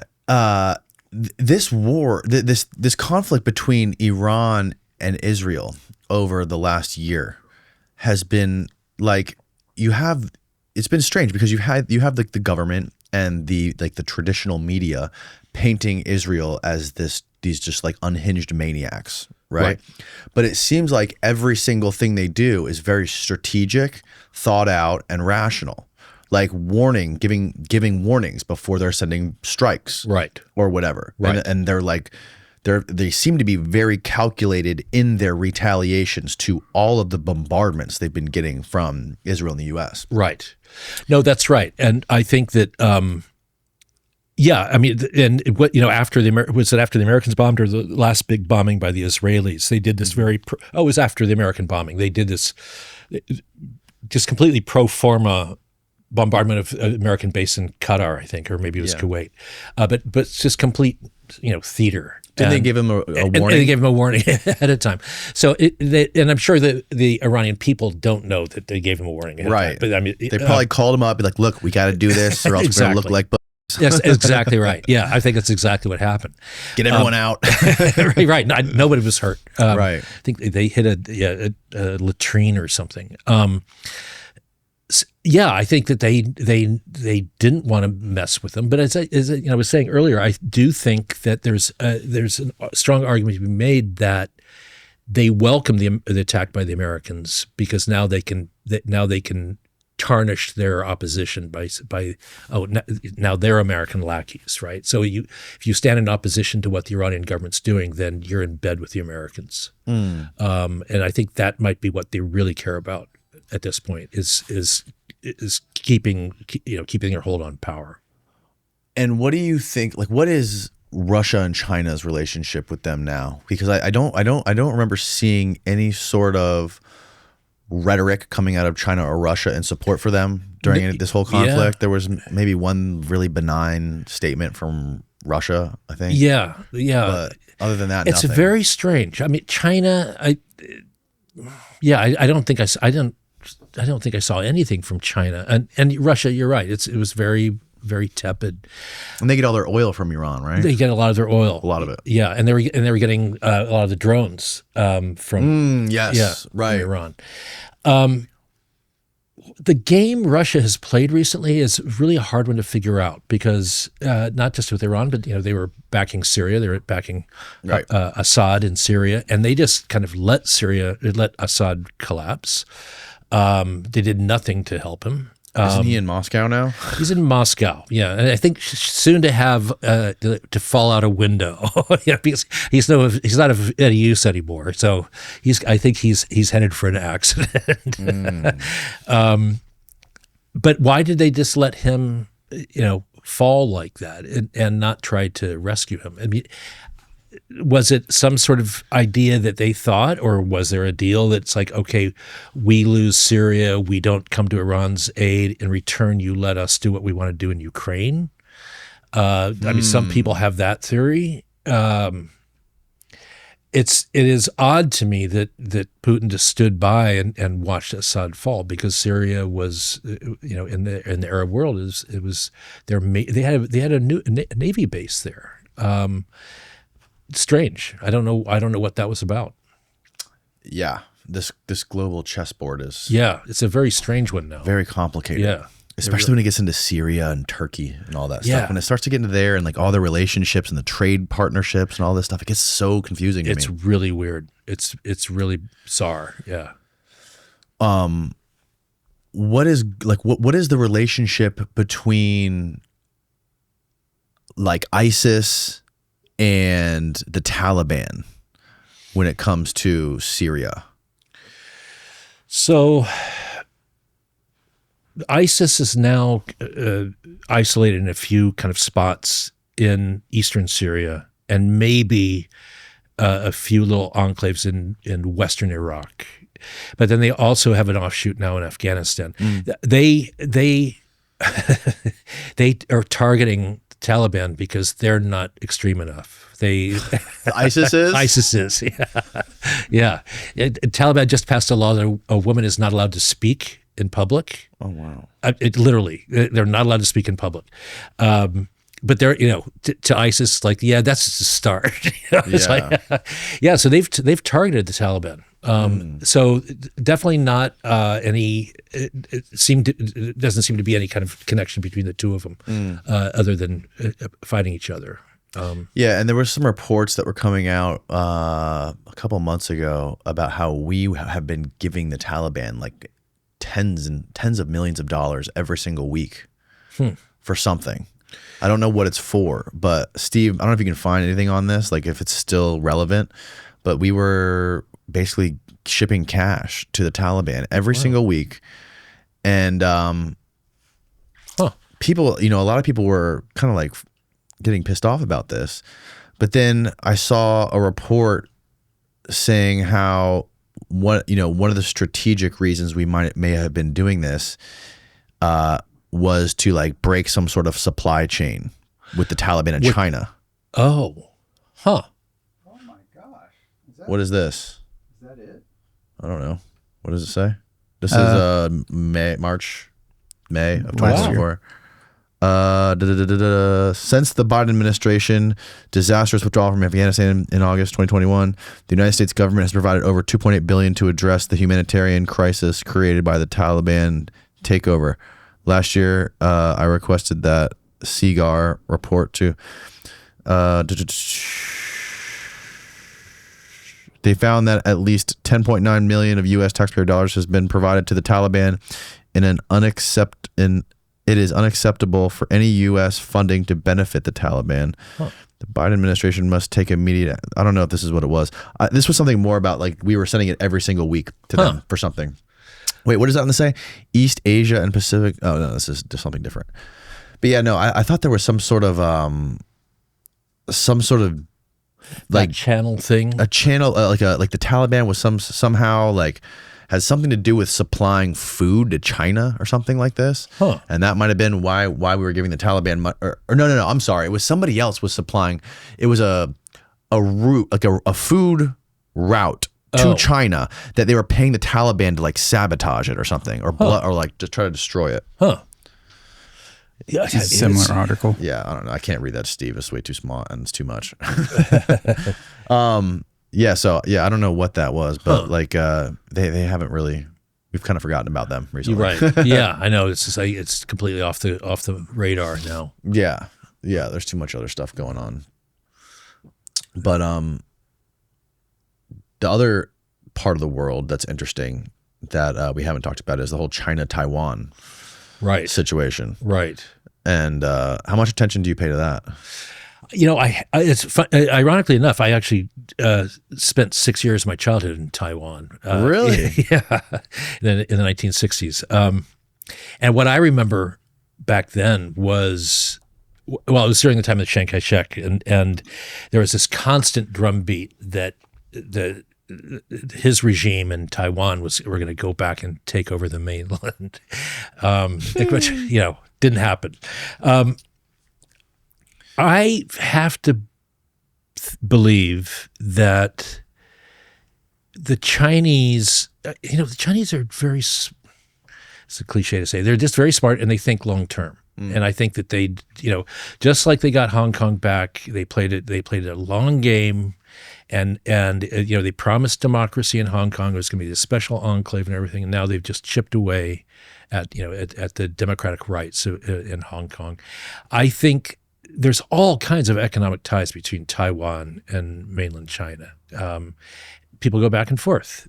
So I think it's just going to be this slow absorption. I don't think it's going to come to kinetic. Yeah. And I think also what I was starting to say is I think that what the Chinese watching what the problems Russia has had in Ukraine has probably had an effect with any kind of idea of a military adventure against Taiwan, because Taiwan is far better defensively equipped than Ukraine was. And I think that Chinese would not get their ass kicked, maybe, but they would suffer a lot in taking over Taiwan militarily. Well, they have the parliament now, right? I think China does. Yeah. They lost the presidency, but the parliament is very pro-China. So the president can't get anything done there. Right. But I just think that I just think that the Chinese especially just play the long game. And Americans are notorious for not playing the long game. So you just kind of wait things out. Yeah, yeah, it's funny. I've never done any reporting, and I've wanted to. In Have you ever been to Asia. China? I have. You have? Yeah, I have. What year? It was about 12 years ago. Okay. I went to do a kind of a weird travel piece on the Chinese built this train to Lhasa in Tibet, all the way from Beijing, and cutting across the permafrost of the Tibetan plateau. The idea that it was going to melt and it was all going to fall apart. But anyway, so I went for National Geographic to take this train and spend some time in Tibet. One thing I remember really distinctly, I got to Lhasa, and I hadn't taken a computer with me, so I got to go to an internet cafe, which was everywhere. And I was just writing to friends back in the States saying, oh, I've gotten to Tibet. And every time I started to type Tibet, the computer would crash. And it turned out that Tibet is a banned word in mainland China. You cannot. No way. Yeah. And it was just every time I tried to type it, the computer would shut down. And at that time, I'm sure now it's moved on technology, but at that time, there was supposed to be 500,000 Chinese just monitoring the internet in China. Like what everybody was doing. So They didn't have the WeChat back then when you were there? No, they didn't. They didn't. And Tibet was very militarized. You saw an army everywhere.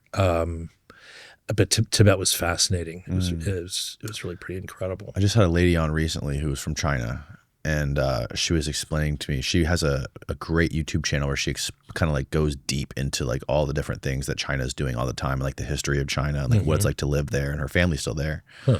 And she was explaining to me like, you're not allowed to be religious or like participate in any sort of like religious faith unless you devout your loyalty to the supreme leader first. Wow. That has to be your primary like worship. You have to worship, like he has to be number one, and then your God can be number two. Wow. But like they really frown upon like organized religion there. Like it's the CCP is above all. Yeah. That is God. And I think it's become much more repressive under Xi Jinping than when I was there. I think I was still there just kind of during the last days of liberalization kind of. But I think it's really gotten clamped down since then. Yeah. And it's funny seeing like like how they run that country with that, it's a total surveillance state, right? Yeah, like totally. With AI and surveillance cameras everywhere, they have their banking and their social media and their communication is all tethered to one app, one centralized app that the government can monitor at all times and control at all times. Like they can turn off your money in certain parts of the world, certain parts of the country, right, where they want you to stay, and only let it work in certain part where they want you to be. Right. It's terrifying. Yeah. And if you look at, some of the stuff that's happening now in the United States, you could make the case that that's where we're headed. Yeah. When you like with everything that has been going on with Elon sucking all the info out of like the HHS, the IRS, astonishing, and all this stuff with Doge, and then him partnering with Palantir AI. Yeah. And if you combine all that stuff with AI, you could easily create some sort of like a digital control grid. Sure. And now they just passed that Genius Act where they want to bring in stable coins. So if you want to throw in the kitchen sink, put the cherry on top, you just bring in stable coins, and now you get people on this digital currency, and you have, giving Palantir $800 million every 6 months for their AI. Right. And who knows what the hell they're doing. I know the CIA is using Palantir. Huh. I know they use it overseas, right? For war stuff. I don't know anything about what they're doing here with Palantir, but I bet it's not nothing. Right. But the other thing which makes me skeptical about that, like it on paper, like the technology is heading in the same direction that like the technology surveillance in China, it seems to be like we're heading in that direction. But the weird thing about it is like Peter Thiel is super religious now. Like he's doing this, he's promoting Christianity in Silicon Valley and trying to get people in Silicon Valley to map everything they're doing and make their purpose about God and about Jesus. Huh. You know what I mean? Right. Which is very interesting. Yeah. I'm really curious. Huh. I'm really curious, what his ideas are behind that, and like what, the guy who is the CEO of Palantir and is like one of the richest dudes in the world, who is getting billions of dollars from the military industrial Right. complex, is a gay Christian billionaire who's trying to map Christianity onto this stuff. That's so. Have you seen any of this? No. No? No. It's been in the report of the New York Times. Huh. Recently, I just read an article. Huh. Well, I've been out of the country lately, so Yeah. but yeah. Yeah.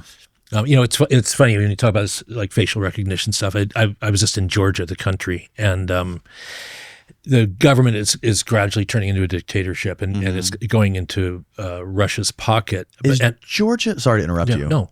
Is Georgia the country that has the leader who's getting paid by the U.S.? No. I watched an Oliver Stone documentary. I wonder who. And it was in the documentary where the leader of Georgia was making he was basically making more than the governor of Connecticut. It might have been the previous Maybe president. the previous It might have been president. because the previous was very pro-American. And he was getting paid by the U.S. I I believe a few that's- $100,000 a month or something. Does not surprise me at all. Okay. Yeah, and that guy's now in prison. Oh, is he really? Yeah, so it's becoming more and more sort of in Moscow's pocket, and so there's daily demonstrations in front of the parliament that have been going on for 9 months. Okay.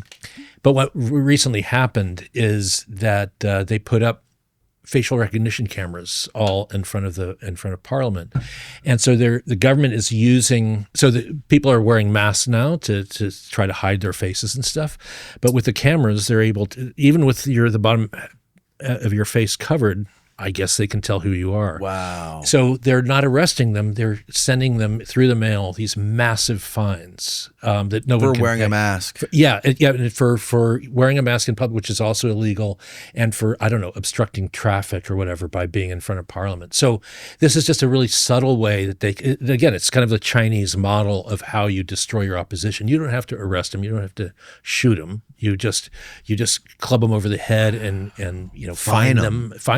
And it was about $2,000 that people were being fined on this, and which is more than the person makes in 4 months. Who is the leader of Georgia right now? This guy named it's a billionaire, reclusive billionaire who's the real power behind the throne. A guy named Ivanishvili, and Budzina Ivanishvili. But he has got some figurehead president standing in front of him. But he's this multi-billionaire, made his fortune in Moscow. He's apparently worth about $8 billion, which is more than the Georgia's GDP in 6 months. But this kind of reclusive guy who raises flamingos or peacocks on his private estates. He's got it's a weird. And you were saying that they're more in favor with Russia? He's kind of steering the country more and more into Russia's pocket. Yeah. And they've also in Georgia with their banks, they've used, that's one cutaway that Putin and the oligarchs have in Russia. They've been funneling money through Georgia to keep it away from the sanctions. So, oh, interesting. Yeah. So, well, what are we going to do about that? We have to figure that out. I know. We got to get in there. Great country, by the way. Yeah, I imagine. I've seen some of the documentaries I've seen. Look, the landscapes It's look gorgeous. amazing. Gorgeous, yeah. And great food. Wow. So we're in this tug of war between Israel, the United States, and going back to Iran. Yeah. This is basically a proxy war, right? Yeah. So it's Israel is the one who really wants to fight Iran. They're the ones that really want to take out Iran, right? They want to do regime change or expand, make that a part of greater Israel. I don't know exactly what that is. And we want to sell them weapons to do it or give them money to do it. It's a little bit different. It's a different proxy war than like Russia, Ukraine. Right. Right. Because we're the ones that want Russia neutralized. more than I would say Ukraine does. Right. But in this situation, it seems like Israel really wants them neutralized more than we do. Right. Do you get the same sense? Well, yeah. I mean, I think there's a couple of things going on. I think that Netanyahu understood right after the October 7th attacks by Hamas,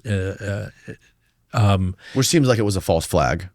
Or not a false flag, but it seems like he kind of let that happen. Oh, it was just a massive screw up by the Israeli intelligence. Because he was funneling money to them forever, right? Tons of money. That's right. I mean, he created Israel created Hamas as a counterweight, and it was really under Netanyahu's administration as a counterweight to the Palestinian Authority, Yasser Arafat's group, because he wanted to polarize the argument, right? Where the Palestinian Authority, which is corrupt and ineffectual and everything, but we're willing to make an accommodation with Israel.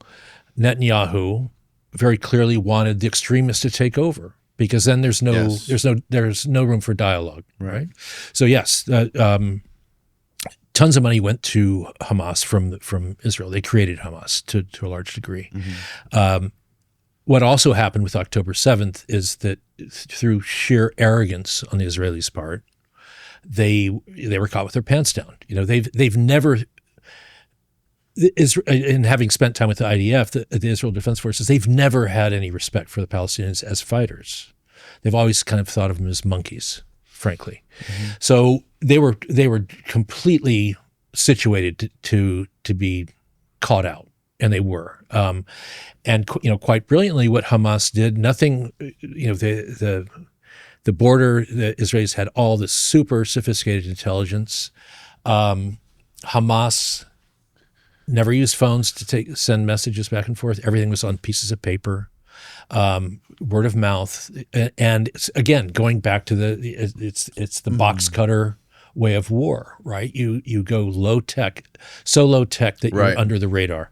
It was such a fuck up by the Israeli army under Netanyahu's watch that October 7th happened. That you go back to that time, and people were predicting Netanyahu was going to be out of office in 2 to 3 weeks. I mean, and what he's realized is the longer he keeps the war going, the war front. Do you think it's impossible he had intelligence that they were planning this and decided to ignore it for an excuse to start the war?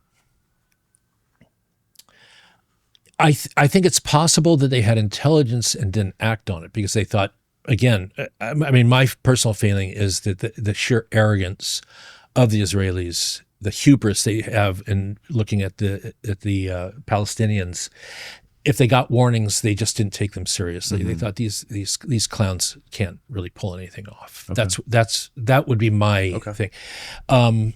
But I think he knows that Netanyahu knows that as long as he keeps this thing going, the war and just expanding it into Lebanon, into Syria, into Iran, the minute all that stops, then the questions start, and I think he's out.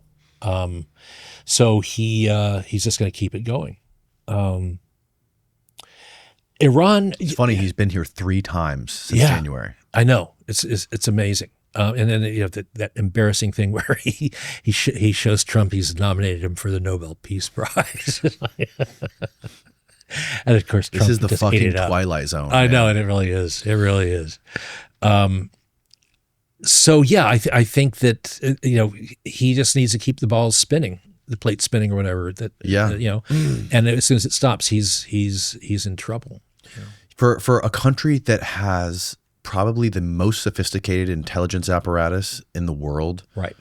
And some of the most advanced weaponry and technology. I mean, they're like a little Silicon Valley in the Middle East, right? It's astonishing to me how bad their PR has been over this whole thing. Because it's like, wow, just the sentiment of folks in the U.S. about this whole conflict, has been astonishing to watch. Right. To see, not just the way our government has been, putting in these, the governor of Florida, DeSantis, he went to Israel to sign a affirmative action law for Florida. Wow. To where you can't talk negatively about Jewish people, or else it's a felony. Jeez. You know, I mean, this is like the same.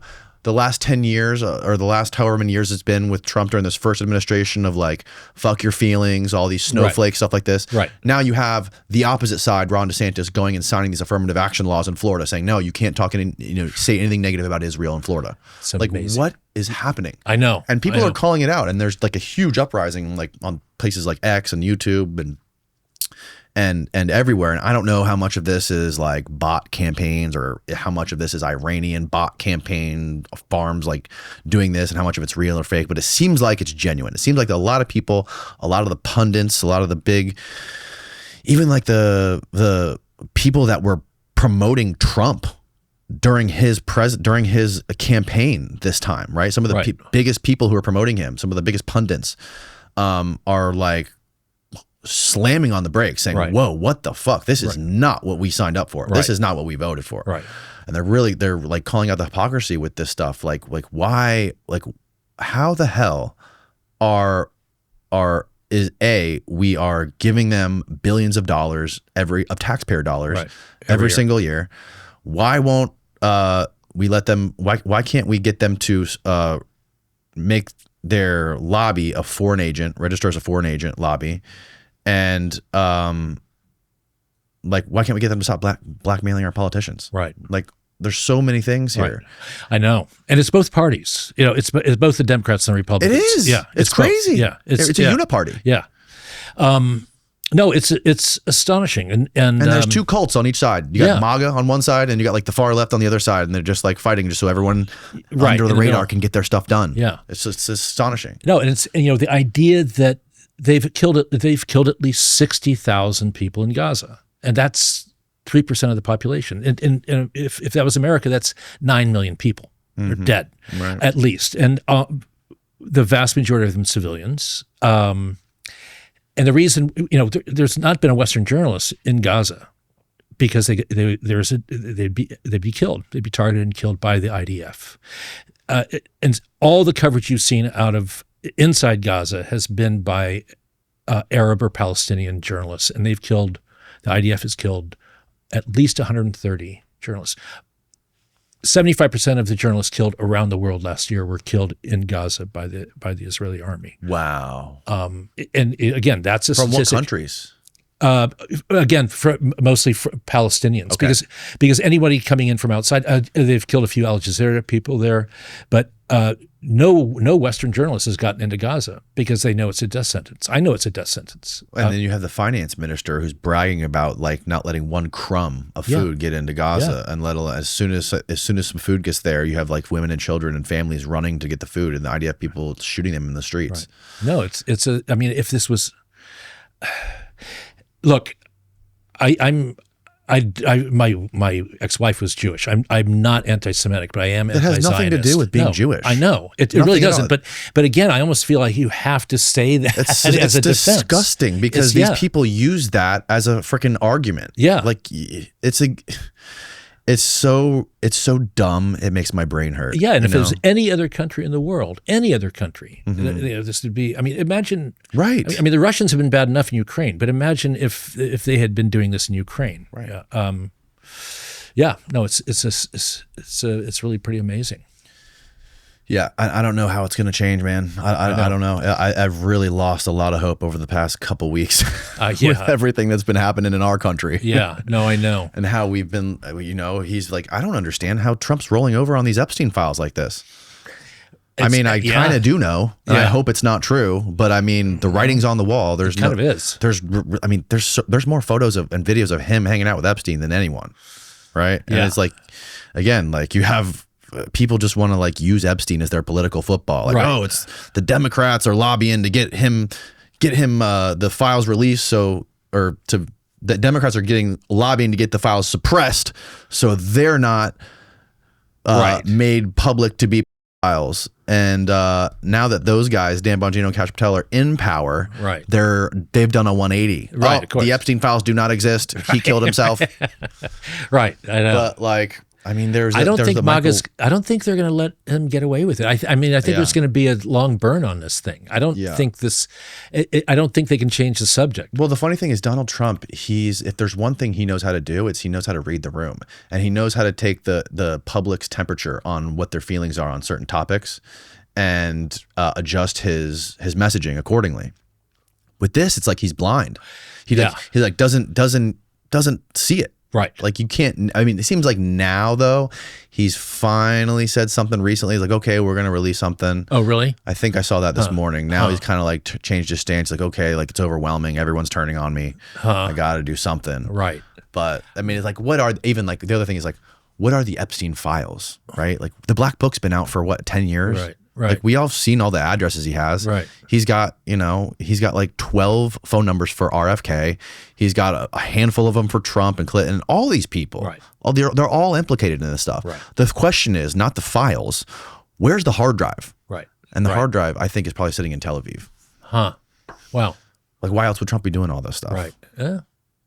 That's If interesting. Epstein was, I mean, the consensus seems to be that Epstein was an Israeli access agent, right? Huh. You know, with his connection to Robert Maxwell being Ghislaine Maxwell's father. He was Mossad. He was murdered right after that came out. Fell off his yacht while he was taking a pee. You know, getting his money from Leslie Wexner.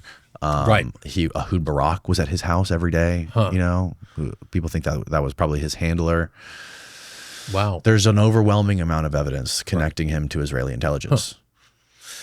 Yeah, and I just don't think this goes away. I mean, Trump, trumpeted this for so long. You know, the whole and then come back to bite him. Have you seen the Michael Wolff podcast? No. It's a documentary or a podcast where he's interviewing Epstein, and he says basically Epstein literally says it's on audio recording. He's like, yeah, Donald Trump was my best friend for 10 years. Wow. Wow. So, everyone else has had contact with him. And, a lot of this stuff was probably innocent too, I mean, Sure. He's inviting people out to his island, doing these fundraisers, inviting all these tech people and people like Stephen Hawking, whatever, like if all these other brilliant people and billionaires are going there, of course I want to go rub shoulders with them. There can't be anything bad about that. Right. So. It may be different in Trump's case. We'll probably never find out. It probably is different in Trump's case. So we'll probably never know. Right. But if you can read the writing on the wall, it doesn't look good for him. No, it doesn't. It doesn't. And what happens if the Democrats take control of Congress in midterms? Can't they? Well, what can they? Can they force the release of Epstein files? I don't know. They just when are the midterms? November of 26. Oh, okay. So. Yeah, I don't know. I don't know. I'm not hopeful. No. I mean, I am hopeful, but I'm not getting my hopes up because I have a feeling they're going to be let down. Yeah, I think you're probably right. But thanks for doing this, man. I really appreciate you coming here to talk to me. Yeah. Tell us about your new book and where people can find your stuff. All right. Well, thanks. No, and thanks so much for having me on, Danny. I really appreciate it. The new book is called King of Kings. It's published by Doubleday, coming out August 5th or 6th. And it's about the Iranian Revolution. And what I took a very intimate look at it. And kind of the idea is to kind of explore the central mysteries of the Iranian Revolution, because it's such a strange. I feel like the dice could be thrown 1,000 times with the Iranian Revolution, and it would never come up the same way it played last time. And there's kind of like mysteries to it of like, why did the Shah take so long to realize he was in trouble? Why did the Americans take so long to realize it? And I also am fascinated by the figure of Khomeini. It's like, was he an accident of history? Was he happen to be in the right place at the right time to take over, or was he actually very calculating and cunning? And at least I feel like I've kind of arrived at answers to all three. On that last one, clearly Khomeini was cunning and calculating. His whole life kind of speaks of it. So yeah, I spent 4 or 5 years on it. I interviewed the Shah's widow. I wasn't able to go into Iran, but I talked to a lot of people in Iran. Had access to recently declassified documents that show what was going on in the American government. but it's a very kind of intimate look. I chose about 5 or 6 people to kind of tell the story, and they're really kind of the last people alive, like the Shah's widow, National Security Council guy who was in the room with Carter when all this stuff was going on, a guy who was very close to the Shah, his former Peace Corps volunteer who worked for the U.S. Embassy there, and kind of saw what was happening and tried to give a warning, and was not only not listened to but reprimanded for saying anything that that the Shah was in trouble. So so that's the book. Other than that, I mainly write in articles for the New York Times Magazine. Got a couple of articles coming out with them, hopefully in the near future. So fantastic, man. Yeah, I'll make sure I link all this stuff below. Well, and thanks again for your time, man. I really enjoyed this. Thank you. My pleasure. What's this, Steve? Oh, this is King of Kings. Oh, sweet. We'll link it below. Okay. Pre-order. Comes out in August, right? Comes out early August. Perfect. Yeah. All right. Yeah. All right, man. Thanks again. Hey, thank you. Good night, everybody.